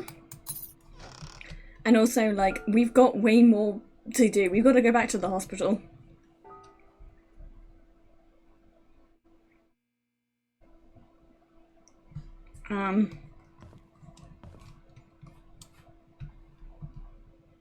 Well, this is Scott's secret room. Closing that, because while I know that nothing is actually out to get me, I still am creeped the fuck out.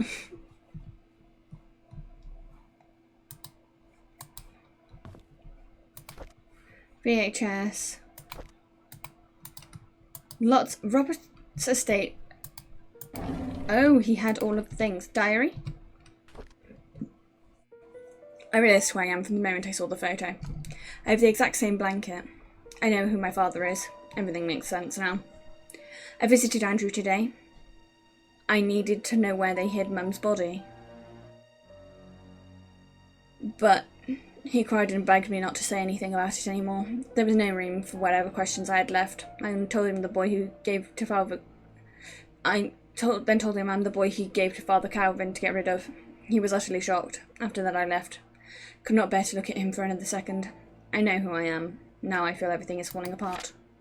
Andrew came to the cabin and told me where the body was hidden. He said he was sorry and left. Externally I was quiet. Internally I was sputtering and livid. After he left I came to my room and cried. The well had dried up and was covered in moss. I couldn't have known that would even existed but it didn't work at the mansion. Finally I found Mum's body, buried her in the cemetery next to Father Calvin. There was no tombstone for her, just a wooden cross. I don't think Father Calvin would mind. After all, he was the one who saved me. A month had passed. I haven't worked since, and I've stopped meeting anyone. Tricia knocks on my door every day, but would hide each time. She cries every time, begging me to come out, anxious to know why. I won't see her, if she's done anything wrong.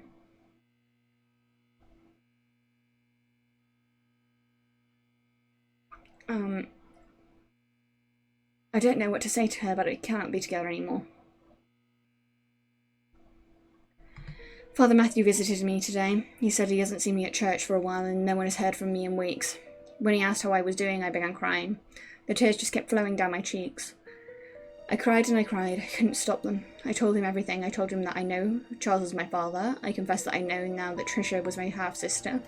I said I didn't know what to do now. He listened and didn't speak.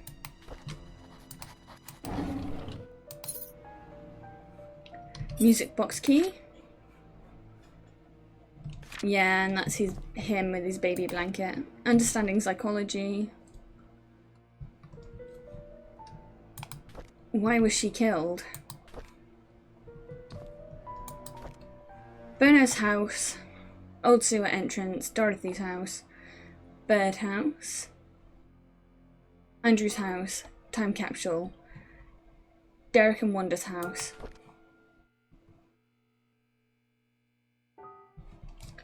People it could have been. Charles, he's my father. Magdalene couldn't be her. She tried to find Sophia. Vivian. Bernard. Father Calvin saved me. Couldn't be him. Matthew, in Indonesia at the time. Derek, 6 years old. Dr. Johnson killed Magdalene. Dorothy, she loved and took care of Sophia when she was pregnant. Tricia wasn't born yet, or she was a baby. Bernard, Andrew, and Wanda.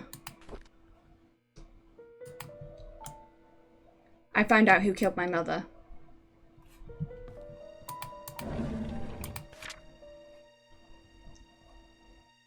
Okay. This looks like a list of...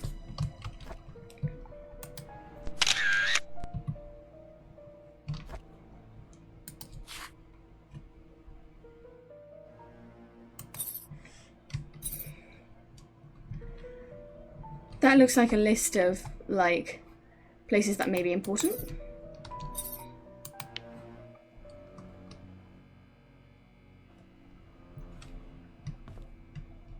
So obviously, he's been killed.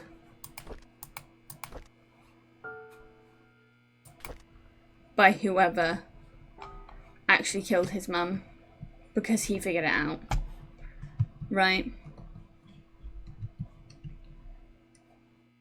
We know it can't really be Andrew because Andrew is dead.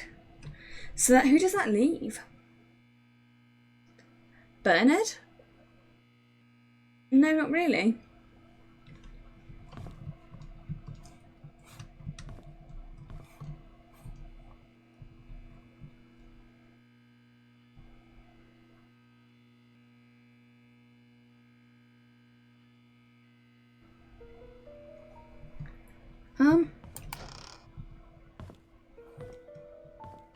No, I don't think there's anything else to get from that.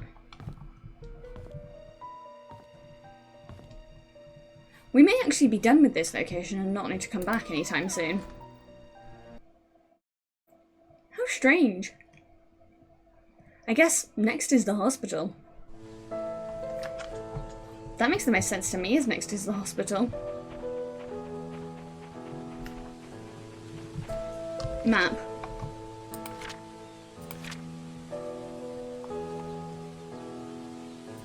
Painscreak map.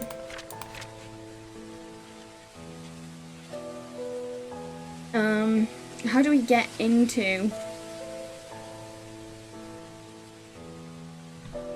How do we get into,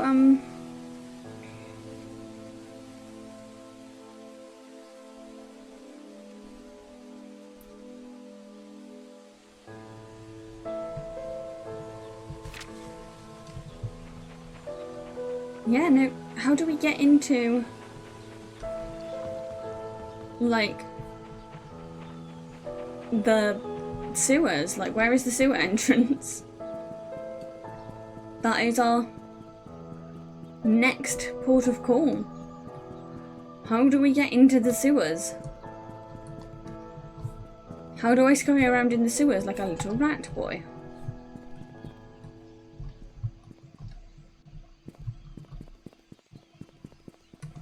Wrong way, that's the hospital.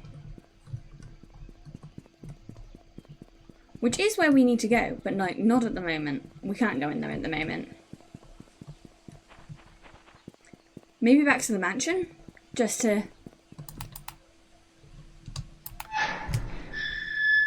get where the grave is?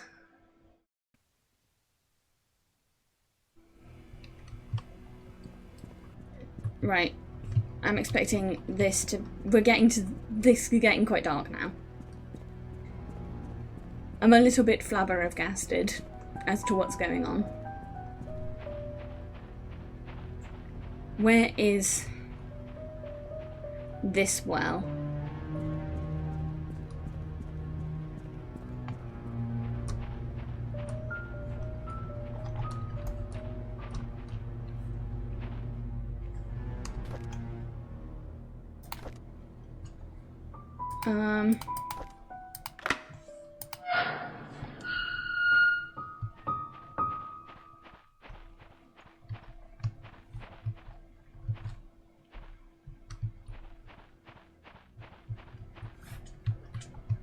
Nothing here.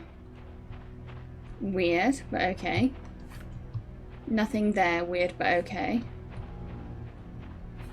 Don't like this. I'm creeped out.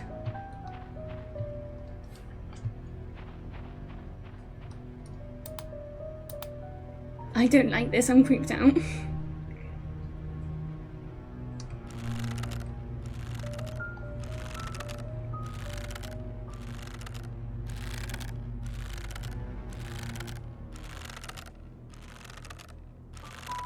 Oh, come on. It's gonna fucking jump scare me.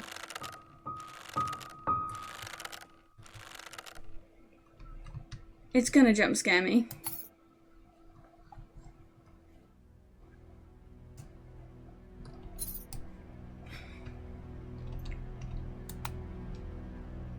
Okay, don't jump scare me, don't jump scare me, don't jump scare me. I'm gonna keep looking down. Don't jump scare me, don't jump scare me, don't jump scare me, don't jump scare me, don't jump scare me, don't jump scare me, don't jump scare me, don't jump scare me.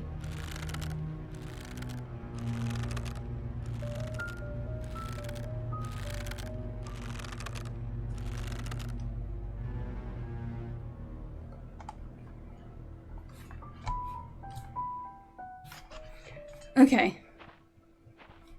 We avoided a jump scare, I think. Oh, I'm real bad at this. I'm real bad at this. I need to memorize my fucking things more.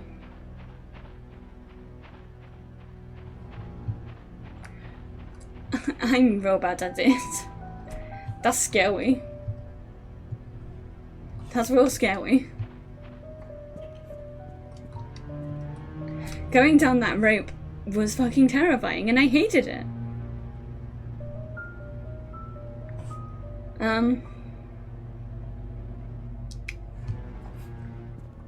Now we go to the hospital. Like, that's all we've got left to do, I think.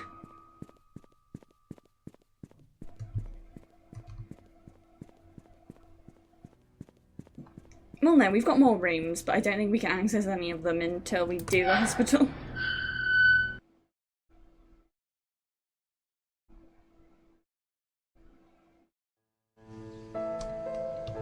Okay, let's go.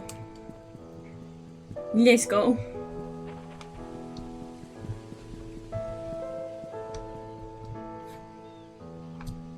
Map, where are we? We are on Black Pine Road. Where is Maple Drive?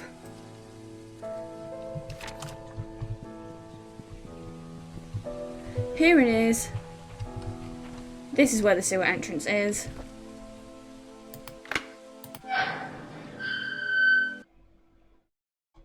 We could go open the music box. I didn't think about that.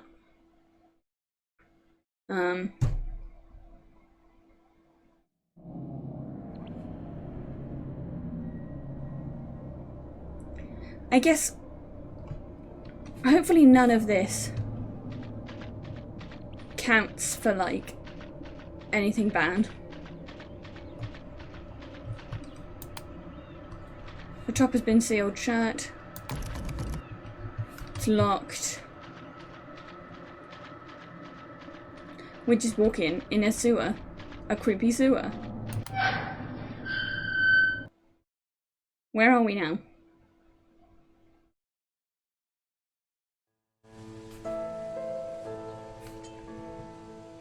Oh, we just exited through the same entrance I went into. I am dumb of ass.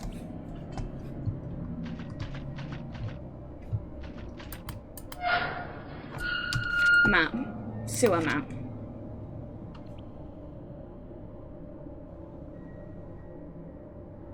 Ooh, stretching now. There we go.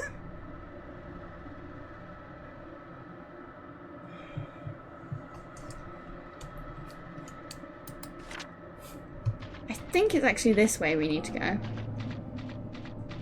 According to... Oh no, we can't.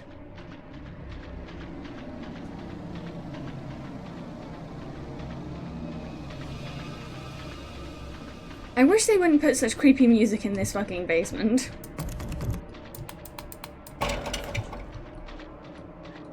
Like, I'm hoping there's nothing in the sewers.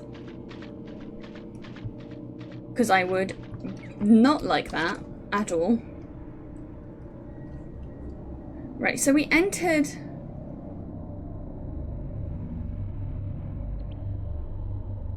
Old sewer entrance, we go down.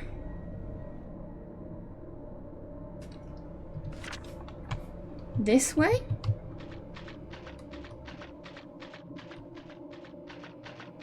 Worst comes to worst and we just have to explore the sewers for a while.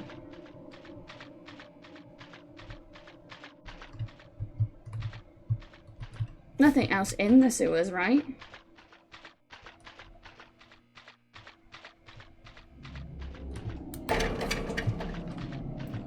Okay, that door's locked from the other side. So we gotta go the other way.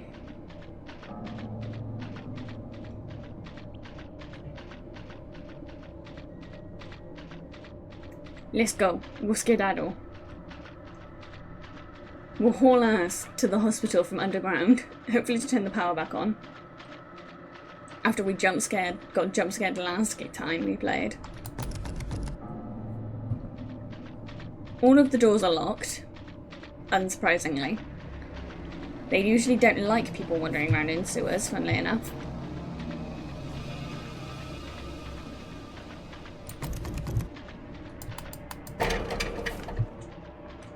All of them are locked. They hate me. It'd be so much easier if we could just wander around in the sewers with the keys to unlock everything.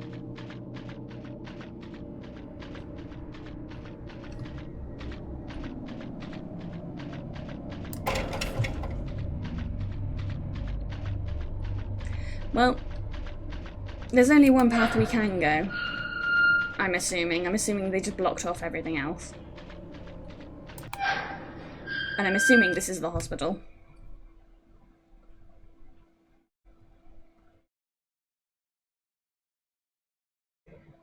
Okay. Whew. Creepy hospital time. Creepy hospital time. My least favourite activity. I do not like creepy hospitals. Almost as much as I do not like actual normal hospitals. I do not like hospitals at all. I hate them.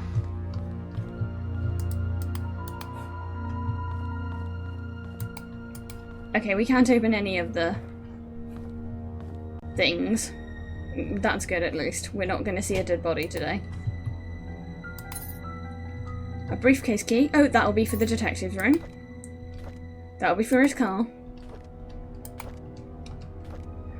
I called Dorothy last week. She told me something interesting about Sophia. There was a puzzle that she received from Matthew when she first started working at the mansion, a sort of birthday gift for her.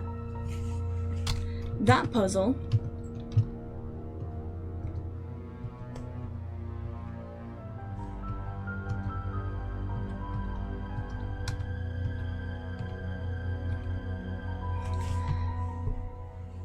Sophia was to visit both hers and Matthew's favourite locations in Painscreak. In each location lies a clue that Matthew had written on the wall of the building exterior. Clues, when put together, will point her to the location of her gift. I thought it was a neat idea. Sophia's favourite places: Anne's courtyard, bridge, post office. Why would someone like the post office? Where can I find Matthew's favourite places? I received an anonymous message this morning. It claimed that Scott wasn't Vivian's killer. Unfortunately, that's all I got. I've had my doubts whether Scott actually killed Vivian. I'm sure he had all the motive, but upon reading all his diaries and looking through his investigation notes, I can't help but think that Scott didn't kill Vivian. On the contrary, he's trying to find out who killed Vivian, as well as what really happened to Andrew Reed and Dr. Johnson. I still don't know if this anonymous person is a man or a woman, but they've helped solidify my thoughts on Scott. I received another message yesterday. It told me to look into Bernard, the mansion's butler. I can't help but feel this person is trying to tell me something, but not exactly what. The message said I will find something in the house. Today I received a key in the mail with the initials BH. Does that stand for Bernard's house? I've searched everywhere and read all of Bernard's diaries. Something just doesn't add up. Maybe there's a hunch, or simply that I'm thinking too much, but would he have really killed Vivian? There's something else in this entries that make me pause and wonder if he's indeed a murderer. I've photographed all the pages.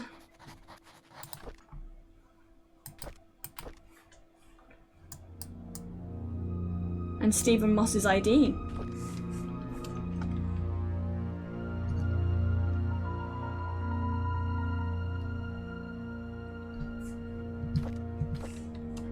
Okay. Let's have a continual look around in here.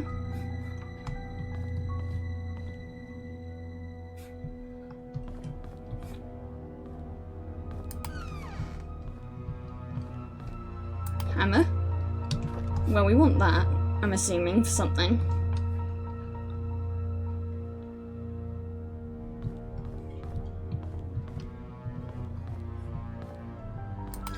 Electrical room. Turn that bitch back on. Now we have power. I'm not taking the elevators, I don't like them.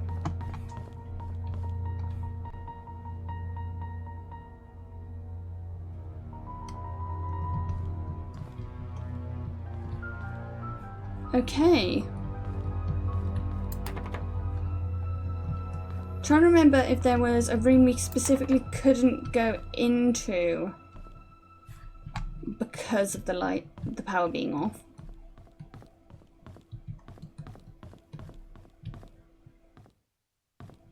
Ah, we can go in here.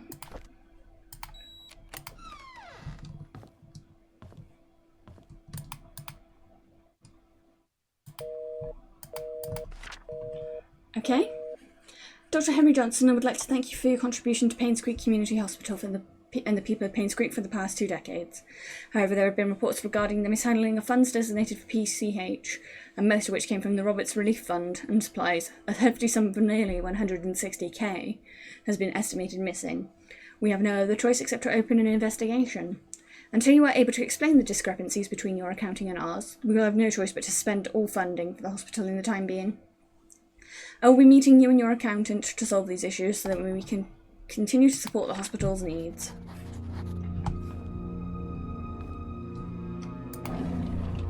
Desk, desk, desk. To Charles Roberts, I don't know if it's a joke that you sent me the threat letter, but if you knew that about the well, you must have found out the truth. So just so you know, your wife was the one behind all of it. If you have any grudge, it's with her, not me. I was just a witness in Sophia's death, nothing more. Henry Johnson. Backsit tomorrow. I know what you did. Meet me by the well at midnight. You know which one. Come alone.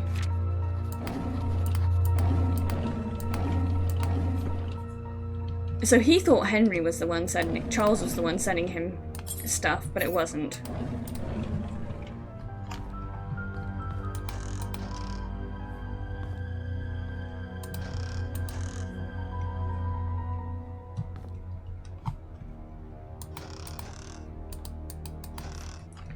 Anything else in here? Just wanna... Henry, I just received a letter from the NMC. Oh, yes, there was. Regarding the use of the RRF funds, I need you to call me. Henry, we really need to talk. Please call back. What's going on, Henry? Why aren't you returning my calls? This is really important. Oh, those got to have been from the day that he was murder-burgered.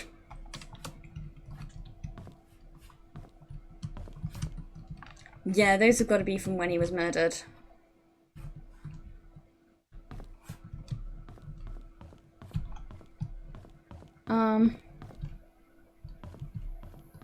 So we go upstairs?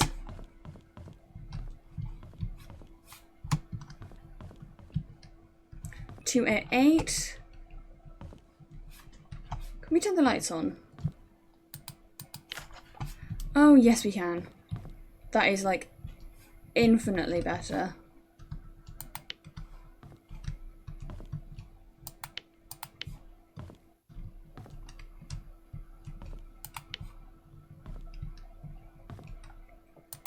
That one's not doing anything. 2:09. 2:10. 2:03 we need to go into. Over the other side. 2:07, 2:06. 2:04. 2:03. But first I want to turn on the lights. There we go.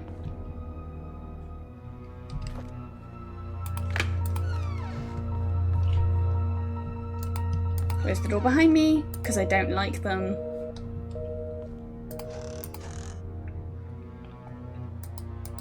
And lots of storybooks.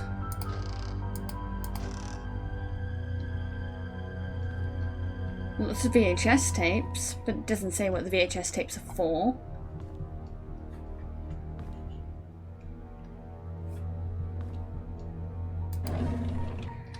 Painscreak Herald. Scott Brooks's body found by jogger with multiple stab wounds to the heart. Oh, Scott was murdered.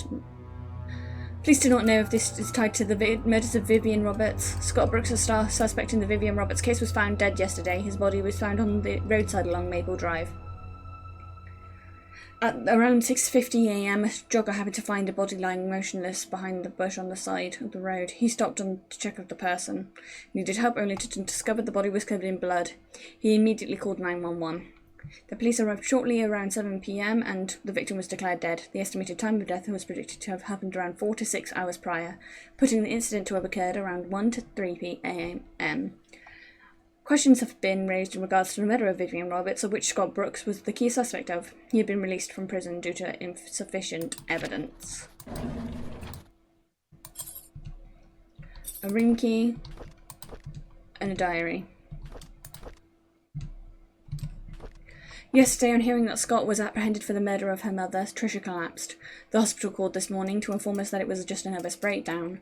However, they've suggested that she should stay there for another few days. Charles is asking me to stay by her side. It rained today. Tricia has always hated the rain. She stayed in bed tucked under the blanket nearly the entire day here, and she mutters Scott's name out loud. She's cried herself to sleep a few times. It pains me to see her like this. Charles visits Tricia almost every day. Today was quieter than usual. All of a sudden, she told me that Vivian had been seeing another man, apparently a banker, for more than a year. He asked me if Vivian ever talked to me about it. I said I didn't know anything, but I was sure that Vivian would never have done such a thing. Then I realised that Tricia was awake. I'm not sure if she heard our conversation. Sheriff Howard came today. He asked me if I remember seeing anything suspicious the night Vivian died. I've already told him everything I know. It's frustrating to be asked over and over about things that I just want to forget. Before he left, I asked Scott if he could really be the killer. He said he's wondering the same thing. If Scott was not the killer, then who killed Vivian? Derek came by to see Tricia. I asked him how he was doing. He said that the medical expenses for Wanda were more than he expected. Even with Charles's help, he's been forced to use most of his savings. He's currently searching for a second job. He asked me if there was a future for him. Travelling with Charles made him see some of the rather ugly sides of the world. His mother is hospitalised with terminal cancer, and seeing his best friend, Tricia, like this pains him. I don't know what to tell him. Before he left, he leaned in closer to her and whispered, "Would it have been better if Scott had never showed up? Would you have chosen me?" I wish I'd never heard that. Well, that doesn't make him incredibly suspicious at all. Like, as in, potentially the one who killed Scott.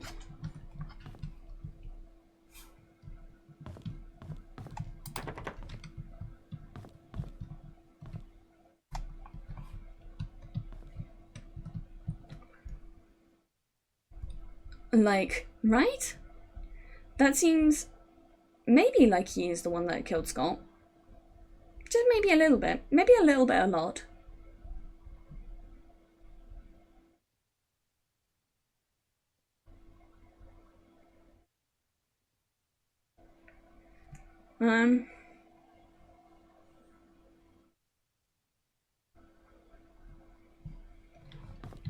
So I guess our next location, and really the only one we have left,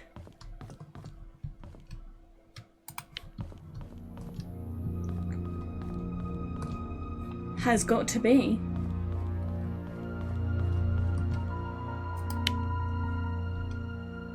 elevators aren't working. Oh, of course they're not. I don't know why I expected any different. Music box.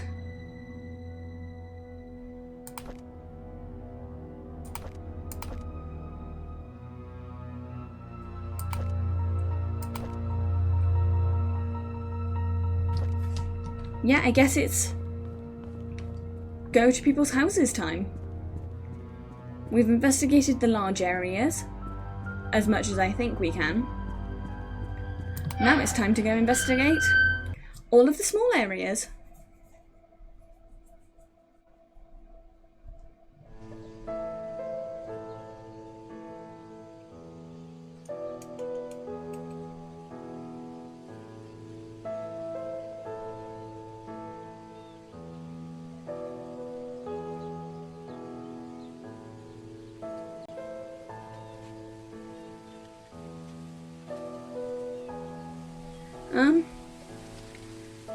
So yeah, let's go map.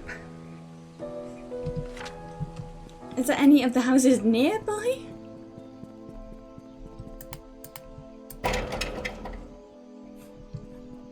We're looking for houses that aren't like where we can unlock them. I think... No, not that one. No, not that one. Not that one. Not that one.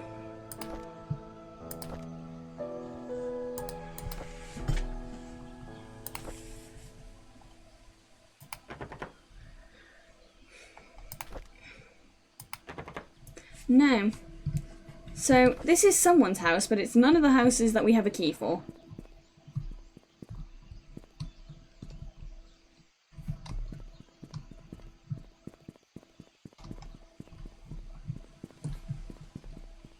I'm trying to remember where Dorothy's house is.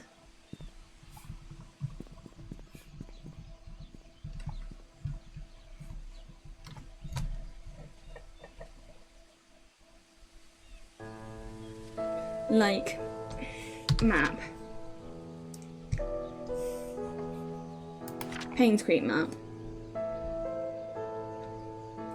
Where is...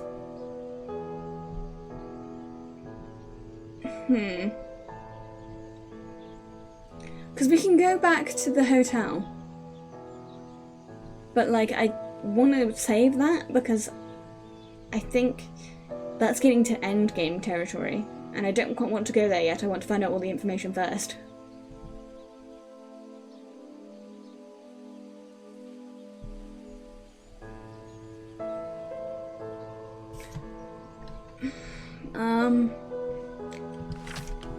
No, I think that's the right street we were just on for Dorothy's house. I think maybe just the wrong number.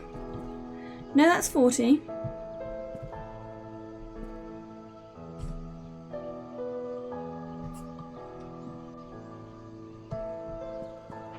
Yeah, this has got to be...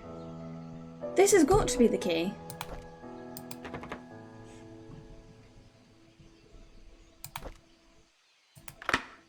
Oh, there we go.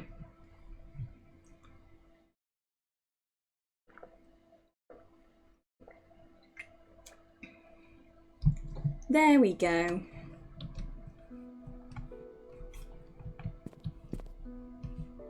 old lady house with a very polygonal fireplace.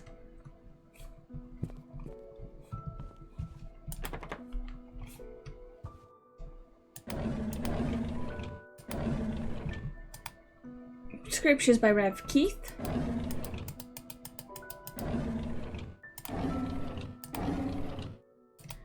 Diary. Yeah, old lady diary.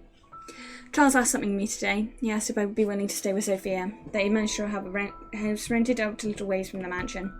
I told him that I would help, but Sophia's pregnancy will eventually show. There's no way of hiding it. He seemed very worried.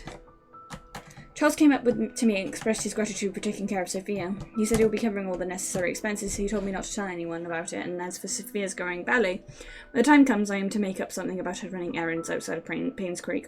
I'm not sure if that will work. Sophia's 8 months into her pregnancy, her belly is big now. I asked her how she felt. She told me she's happy and feels hopeful for the future. She said it would be best if the baby was a boy. I can understand why she's thinking that way, but I can't help but wonder if Vivian will feel about it all. What will the ramifications of all this be?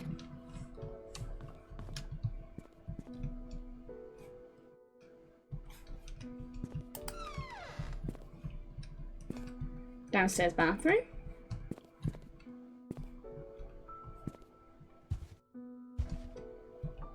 Again, everyone in this village must be fucking minted, because that is that's a Monet.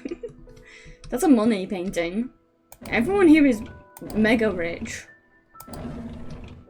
And also weird, because why are you storing your teacups and your tea bags in a random fucking drawer and not in your kitchen?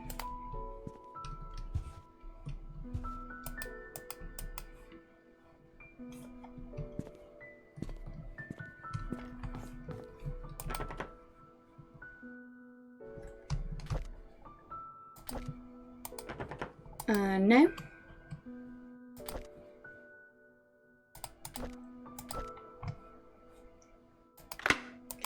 Here we go. Her bedroom. A pendant of Mother Mary. Daughter of ex-mayor found dead at Painscreak Community Hospital. Trisha Roberts falls 40 foot from rooftop, lands on head and dies. Yesterday morning, the body of Trisha Roberts was found on the grounds of Painscreak Community Hospital. She was pronounced dead at 7:20 a.m. According to Miss Thompson, she was starting her morning shift when she heard some sound near the reception area. She went out to find Trisha lying motionless. Blood was flowing out from her head. She quickly called for Dr. Bennett, the attending physician for the day's morning shift, who brought Trisha to the emergency room at once. Unfortunately, it was too late. The hospital CCTV shows that Trisha Roberts was walking around the hospital around 6:30 when she headed to the roof at 6:45 or 6:54. A few minutes later, her body was found on the ground, 3 floors below. Charles Roberts, ex-mayor, and now father of the deceased.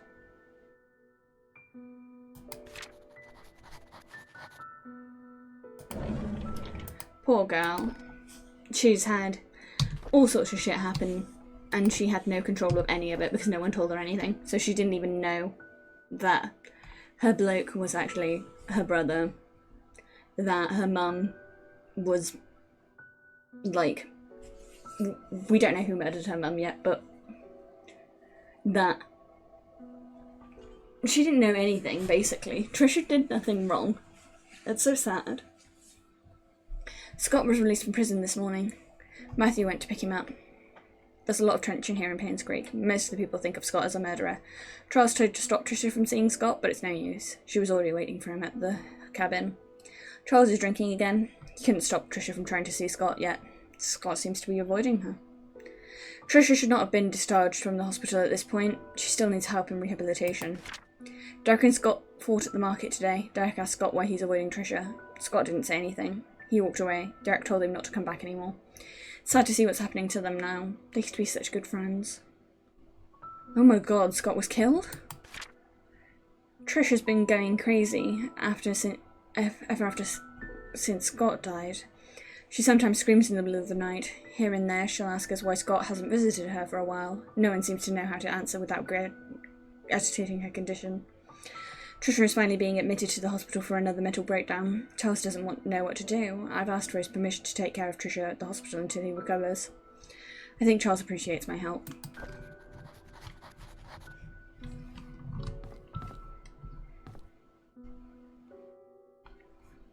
A lockbox for Sophia's things? Oh. Wait, we know this.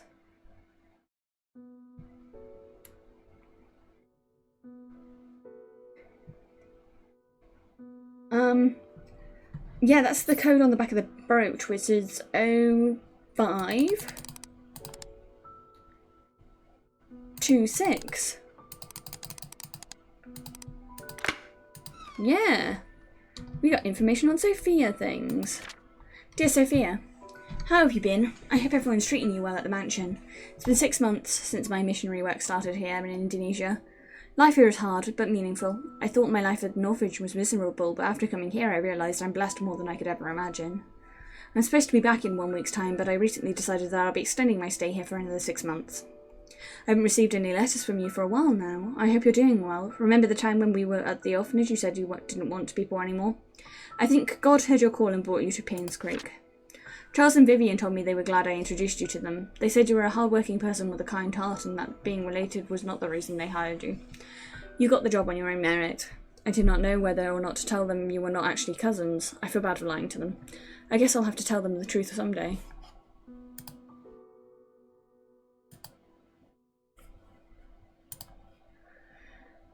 I'm glad that you're in Painscreak. We can talk and meet any time, just like the good old days at the orphanage. I will do my best here. I hope you can wait for me. Best regards, Matthew Brooke. P.S. I've prepared a special present for your birthday. Wait for my telegram that day. Her diary. And this is the first we're actually hearing from Sophia. I know some people don't like me. Wanda always picks on me and Bernard ignores me most of the time. Andrew, well, he's okay as long as I'm not in his garden. Dorothy cares a lot for me though. I like her. Tom, our security guard, treats me with respect even though I'm just a housemaid. Vivian and Charles are kind to me. Oh, and Matthew too. I almost forgot about him. He's been taking care of me forever, certainly as long as I can remember. I'm a lucky girl. Matthew talks to me whenever he has time. Sometimes I feel he's trying to escape his chores at the church. We'll talk about everything under the sun, our hopes, our dreams, futures. It reminds me of our days at the orphanage. Landing a job here as a maid was the best thing that could have happened to me. However, I had never imagined it would be having an affair with the married man, let alone my employer. Now I'm carrying his child. How do I face Matthew? I received a letter from Matthew today, saying that he'll be extending his stay in Indonesia for 6 more months. That's always been him, always had a noble heart. Wanted to help people everywhere. I miss him, but I'm glad he's decided to extend his stay there. It gives me time to prepare for how I'll explain my situation to him. I don't know how he'll take it if he just hears the truth blurted out once he gets back. I received a telegram this morning from Matthew wishing me a happy birthday. He told me he was a special birthday present prepared for me. All I needed to do was find the clues that he placed in our favourite places. He's waiting for my telegram after I've solved the puzzle. I've actually solved it already, but I don't know what to say to him. What should I do? My baby was born today at 8:20, and it's a boy. He looks just like Charles. Dorothy's taking good care of us. She prepares the food and attends to my needs. I'm always feel like I'm my boss. Charles visits me all the time, asking if we need anything else. I told him he didn't have to come so often and instead to focus on work. As a mayor, he must have a lot on his mind. Charles told me today that his mother, Magdalene, will be arriving in 2 weeks. She knows about our relationship. I feel nervous because she's a strict woman. At the same time, I'm happy because she told Charles to take responsibility for me and my son. Soon I won't have to be a maid anymore. Charles has decided to name our child Vincent Roberts. I like that name.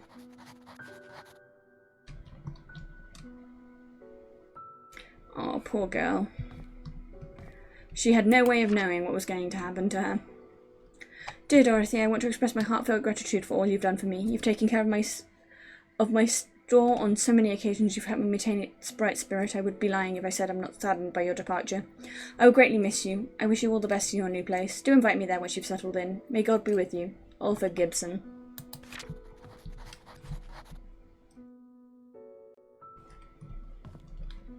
So she helps in the photo lab sometimes. That's semi-important information as well.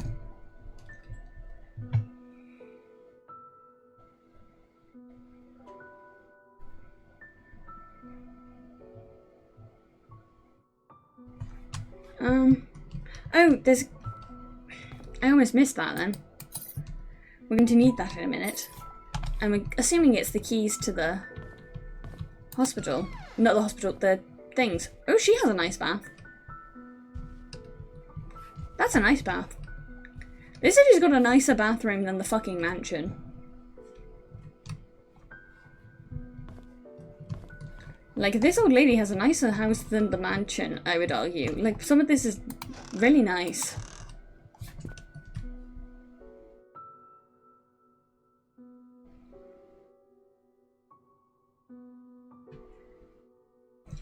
Okay.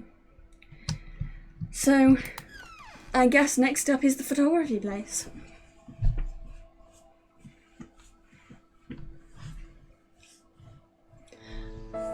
I think my suspicion is of who did the Vivian's murder, at least, and the other two people who were fucking over the hospital.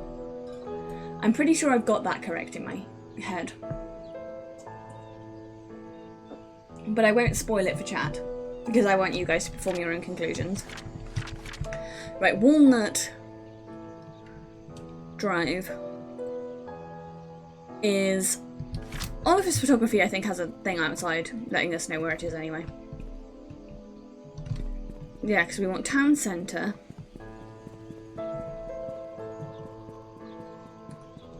And then Walnut. Oliver's photography, here we go.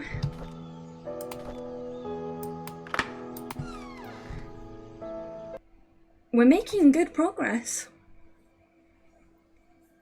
I think maybe we've only got one more stream of this game, which will be next week. Based on where I think we are in the story, from what I vaguely remember.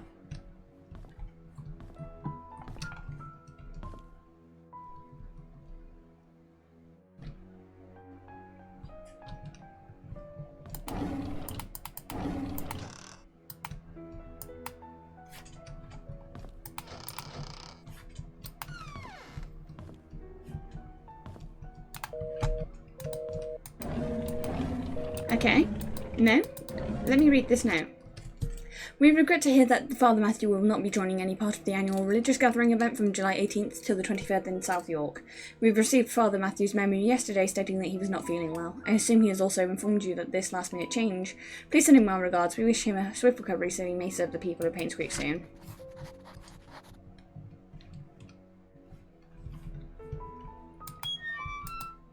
A wench?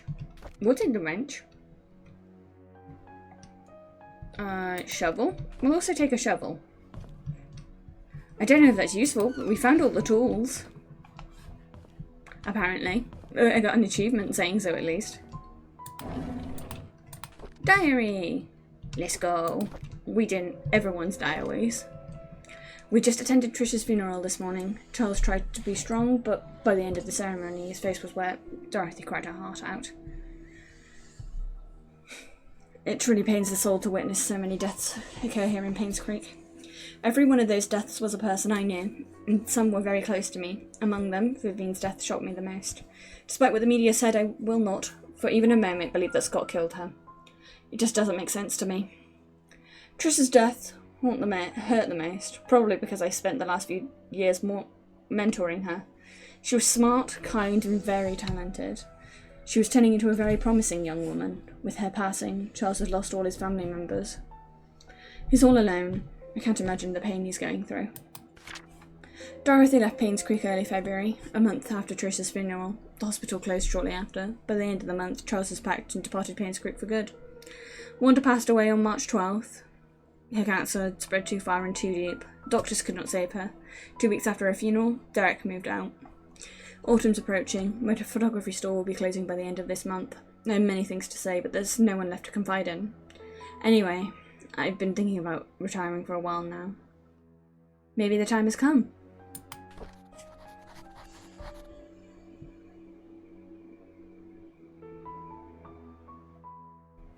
Yeah. This might be... We'll have a look around, but I don't know if there's going to be much else in here. Yeah, both those doors are locked.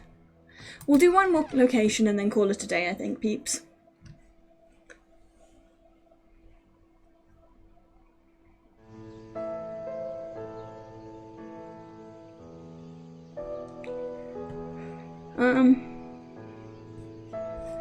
So we need Black Pine Road, which is the main road. I think it's the burned down house we need.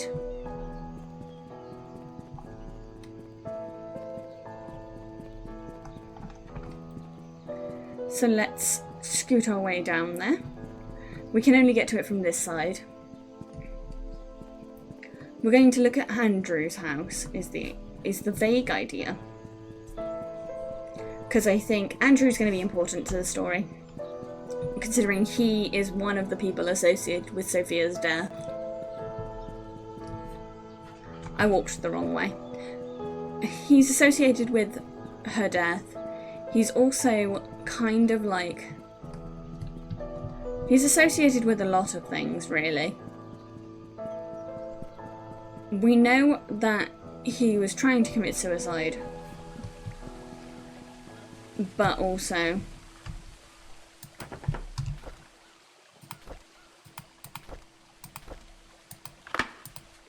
we know he was trying to commit suicide, but we also know that his house burnt down. And I'm convinced that he didn't burn the house down. I'm pretty sure this is going to end up being murder.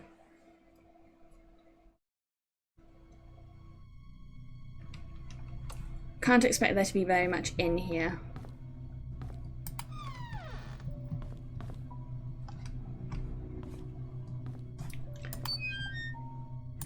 Read. Dear Daniel, how have you been, my son? It's been a while since I last wrote to you. I'm getting much better now. Dr. Johnson has accused me that I'm recovering well and now working full-time at the mansion.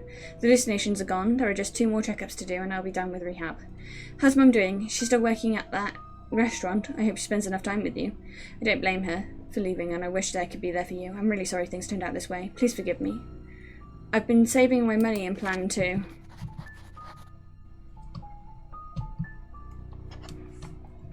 He was halfway writing a note to Daniel when he was killed, from the looks of it. Locked door. This one's not, and that's the exit. We'll start downstairs and work our way up.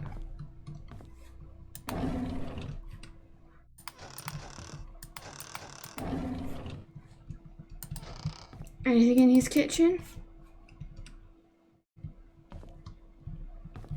No, it doesn't look like it.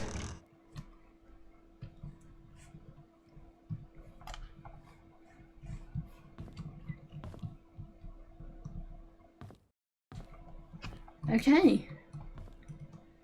Let's go this way then. His bedroom. Was my man's trying to do a seance? She's coming for us. Ominous.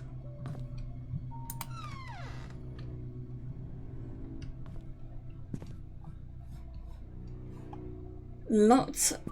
He took a fuck ton of pills, tried to do a seance and died from the looks of it. Let's look at his diary.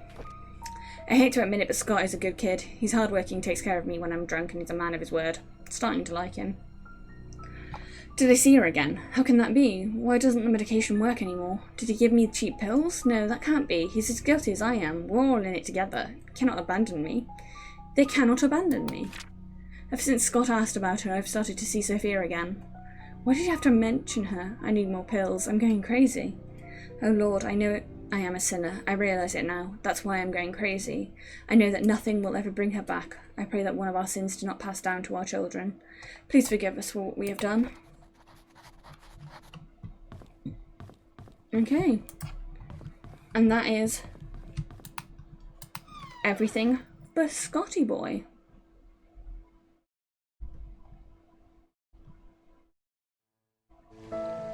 Who the fuck is that? Hello?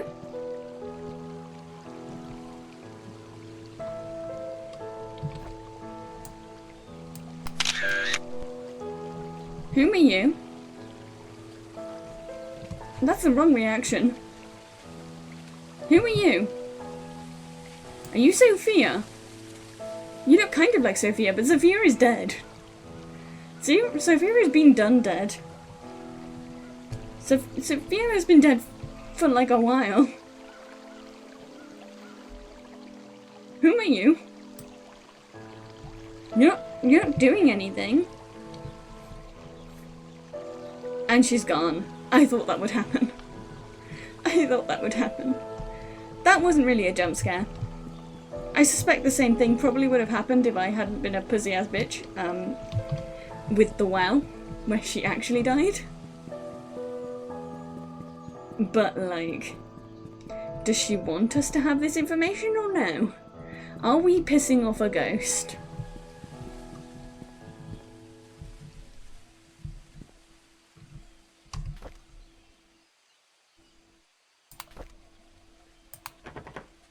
No. No. Okay.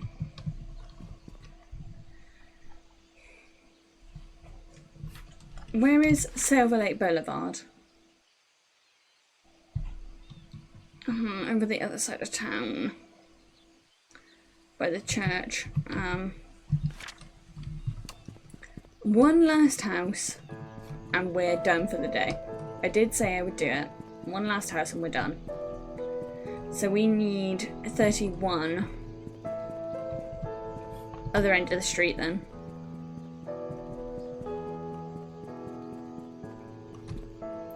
$14. 20.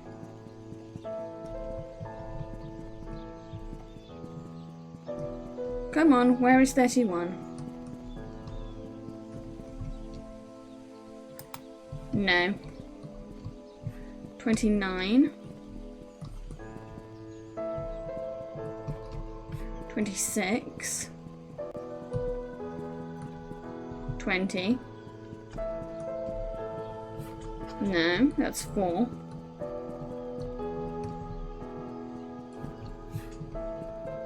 We need 31. Where would 31 be?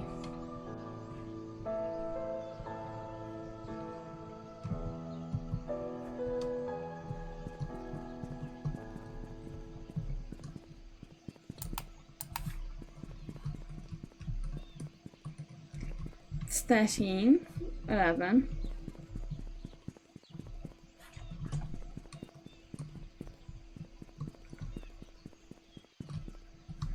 14.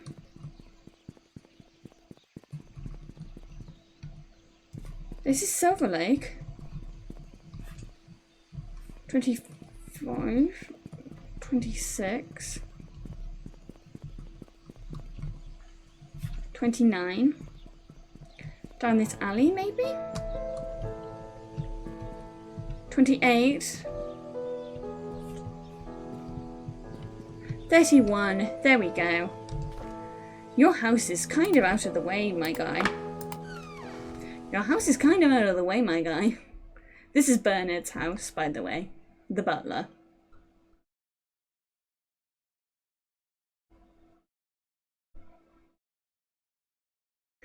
Come on. You can see the bar where it's loading in the bottom now. That I'm small in my smaller, more compact form. There's never been anything in these upper cupboards, but I look every time. No, this is a normal ass kitchen. Normal ass everything so far. Bathroom. Old man, so the pills aren't unusual. That's quite a lot of pills. That is quite a lot of pills. Really?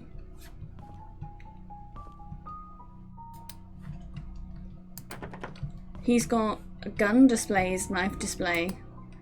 A knife is missing from this case. An axe is missing from this case. Well, I think we've found potentially the murder weapon. If I had to guess, I would say it's maybe an axe. Display of military badges. So he's a military man. I'm assuming he didn't actually axe murder anyone. Vivian Roberts, An Untold Story. Well, yeah. So, I can assume that the axe... I'm assuming the very old man, butler, didn't kill anyone. I'm assuming someone's broken into his house and taken the axe. Right, that's all downstairs. Let's look up. His office. They're paying their staff really well. All of the staff had quite fancy houses. For just, like, the help. Oh, I think that was his. Yeah, it's his diary. 2 weeks ago, Scott came to me and asked me about Sophia. I was surprised when he knew about someone who used to work here 20 years ago. I told him that she was once a maid that worked here, but after a few years she decided to leave the village. Today I commented about the conversation to Vivian. She asked me if Scott had said or asked anything else since then. I could see she felt uneasy. She told me to keep an eye on him. I find all of this very unsettling. Derek doesn't seem too willing to drive for Vivian. I don't think a 5-day trip is that long. Charles had often had trips longer than that, and Derek never seemed to mind then. Now that I think about it, Derek is usually quieter when Vivian's around. He doesn't even look at her. It's like he's avoiding her. Wonder why. I've noticed Vivian has been getting increasingly paranoid whenever she sees Scott, to the point of being upset by his presence. She's asked Charles to have someone replace Scott, but Charles kept him. He likes the boy. Maybe those hunting trips really bonded them. It's Dad's death anniversary today. I can't believe it's already been more than 2 decades. I visited his grave in the morning. His tombstone is full of fallen leaves. Looks like autumn has started. Mum's tombstone is covered with leaves too. I read today's newspaper and updated him on the things that happened here recently. As I sat there talking, I wondered if he could hear me. Will I just spend the rest of my life serving Charles and Vivian until I die? What will people remember me for? I saw Scott and Tricia today. They looked happy, almost envy them. I think my chance at ever having a relationship with someone is over. What would my life be like if I had accepted Angela? I don't think we would have been happy. She wasn't my type anyhow. Who is my type then? Vivian? I don't know who.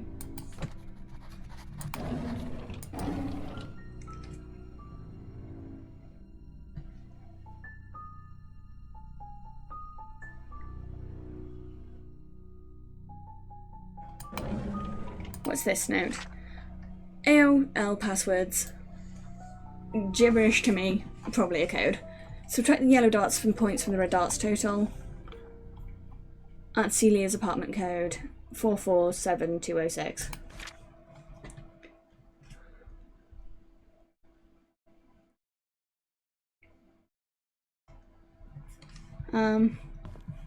Right, so we've got to get in this other room, I assume.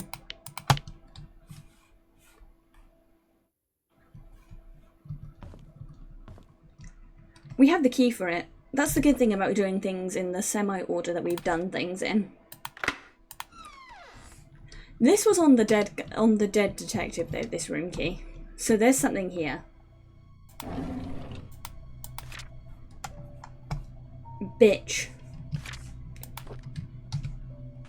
I drove Vivian today since Derek is out of town with Charles. As I was driving, we talked. She expressed that, despite having a successful business, she felt empty and tired. Tricia hates Vivian for trying to stop her from seeing Scott. She seems to be really bothered by the name Vincent, and her relationship with Charles seems to be just for show. I wish I could comfort her. She's going through so much right now. If only I could confess to Vivian how much respect I have for her, how much I admire her. Ever since Tricia brought up the name Vincent, Vivian's been pretty quiet. Even during dinner, she hardly spoke. I can barely remember the last time Vivian appeared happy. I don't think anyone can blame her. Wanda hasn't been coming to work for a while now. Her illness is getting worse. I wonder how she's coping. Derek wasn't available to drive Vivian again, so I offered to help. It's been a month since I first drove for her. She's been opening up more to me, telling me about the struggles she's faced with her rocky relationship with Charles, how she really dislikes Scott. Sometimes I would give her some suggestions when she asks what she should do. Other times, she just wants someone to listen to her. Mostly I'm just happy to be with her. Vivian seems rather distraught recently. During the afternoon tea gathering, I stood outside the room and tried to listen to the conversations. She feels miserable being with Charles. They hardly look at each other, let alone speak. Personally, I don't even think Charles deserves her. I finished reading Vivian's biography. Half the facts were incorrect. The writer should have done his homework better. Sometimes when I'm driving for Vivian, she asks me to drop her off at the corner of the street, typically in front of Tom's Cafe. She's always telling me about she'll make it back home on her own. It aroused my curiosity, so after dropping her off today, I parked the car and watched her. She ordered a cup of coffee to go. She then left the cafe and walked up the street about 5 minutes to a residential area. She stopped in front of an apartment and pressed the doorbell. Shortly after, a man in his early 30s wearing a suit opened the door. He leaned over and hugged Vivian. She gave the coffee to him and they exchanged some words. I couldn't hear what they said, but then he entered the apartment together. Who is he? This is the 6th time I followed Vivian. After she went into the building with the guy, I parked the car nearby to wait for her to come out. Is this considered stalking? About 2 hours later, a cab stopped out in front of the apartment. Shortly afterwards, Vivian came outside, and the man followed closely behind. They chatted for a bit. Vivian looked extremely comfortable with him. Before leaving, she kissed him on the cheek. What's going on? I tracked them down the guy. He works at a bank. The place they meet is his apartment. How could she do that? Who the hell is he? I reported sick for the 3rd consecutive day. As I laid in bed, I kept thinking on why Vivian would see another man. No matter what Charles did to her, she has kept her faith in him throughout the years. How could she be having an affair now? She's better than that. She's supposed to choose me. Gross. I think we can all agree. Gross.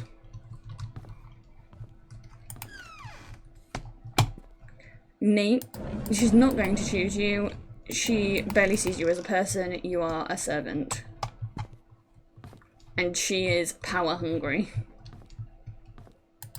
Right, this diary. The hospital gave me these pills. They are supposed to help fight depression. I feel slight dizziness. Might be the food that I ate this morning.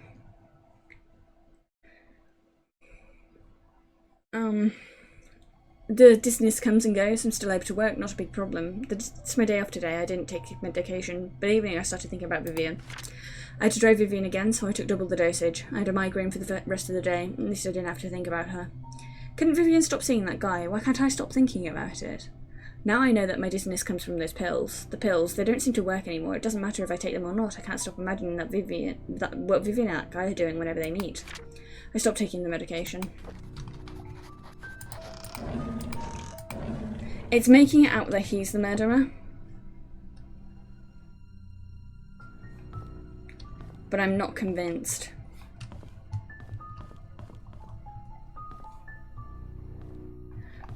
Oh shit, is that blood?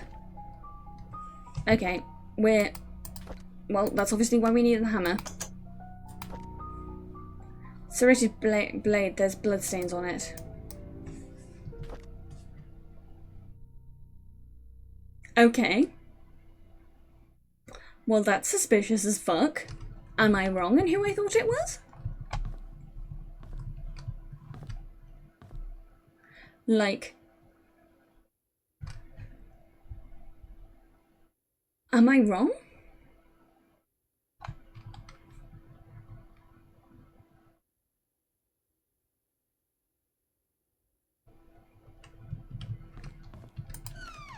Oh, there's the dartboard. Okay. So what was the clue? Subtract the yellow darts from the red darts. Red is 40 and a bullseye.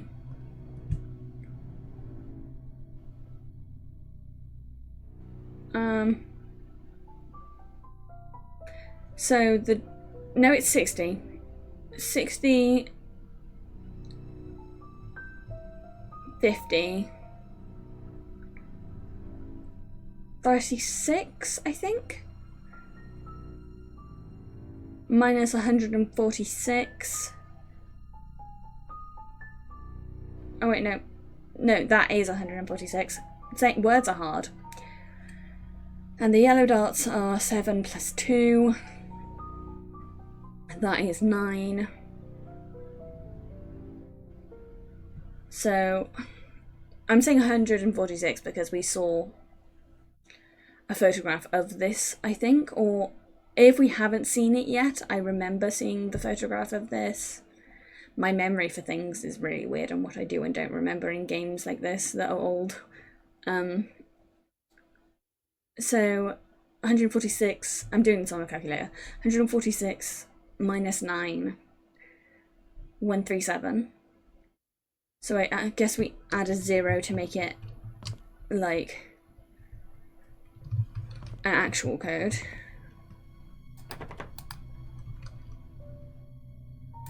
unlock. So we want 0, 1, 3, 7. There we go.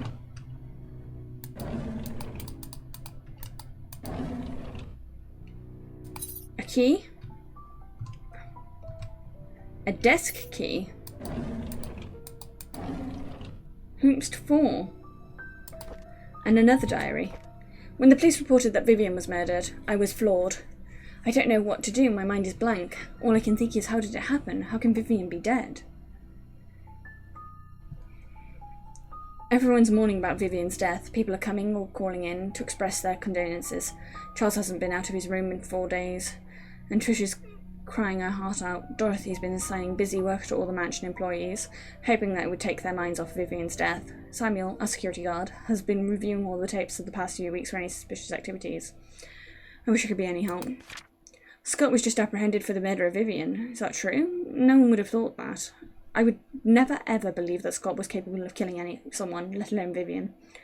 Yet it makes me so mad, I feel confused.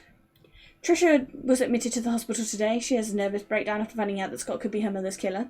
Her condition has been getting worse over the past few weeks and no one's been able to properly help her. Charles finally decided to seek help from the hospital.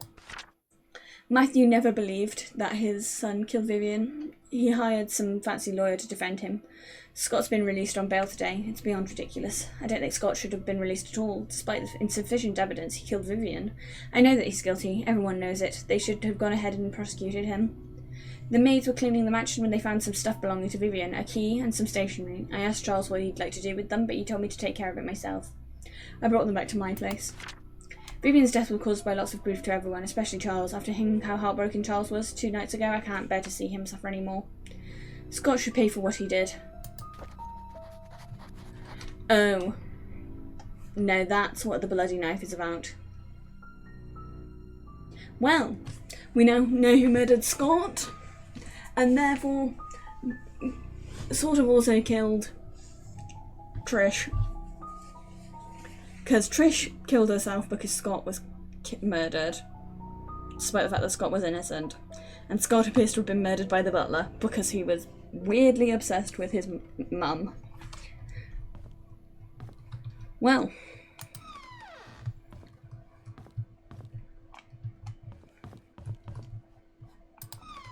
Fucking hell. Things are going to shit rapidly.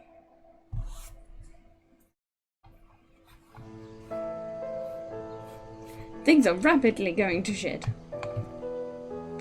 So, what houses do we have left? We have the Katza lady's house.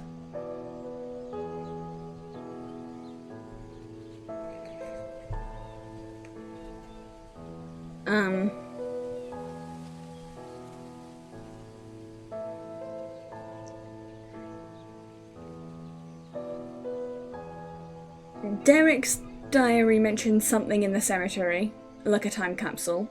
That's probably important. We can do that next time. But that'll be in the cemetery. And we have the shovel for that now.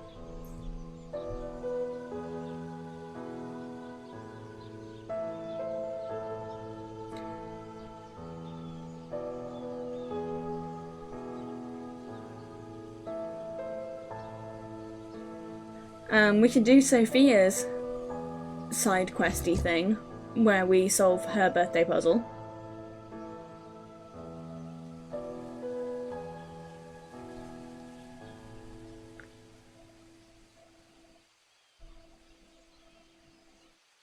And there is some other stuff to do. So we've got plenty of options for next time. Let's see who's out and about at the minute to raid into.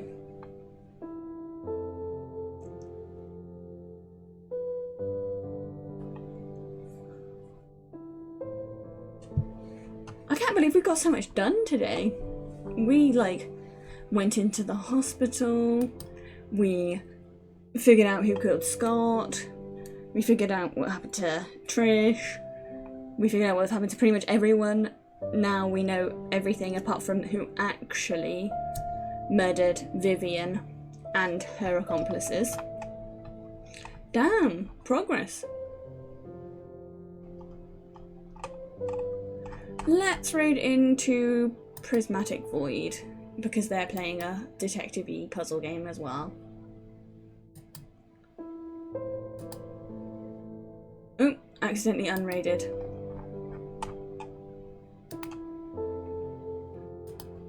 Right, there we go. Here's the raid message. I will see... Oh, no. I typed that entirely wrong. And I did it again. There we go. Here is our raid message. I will be back again tomorrow with...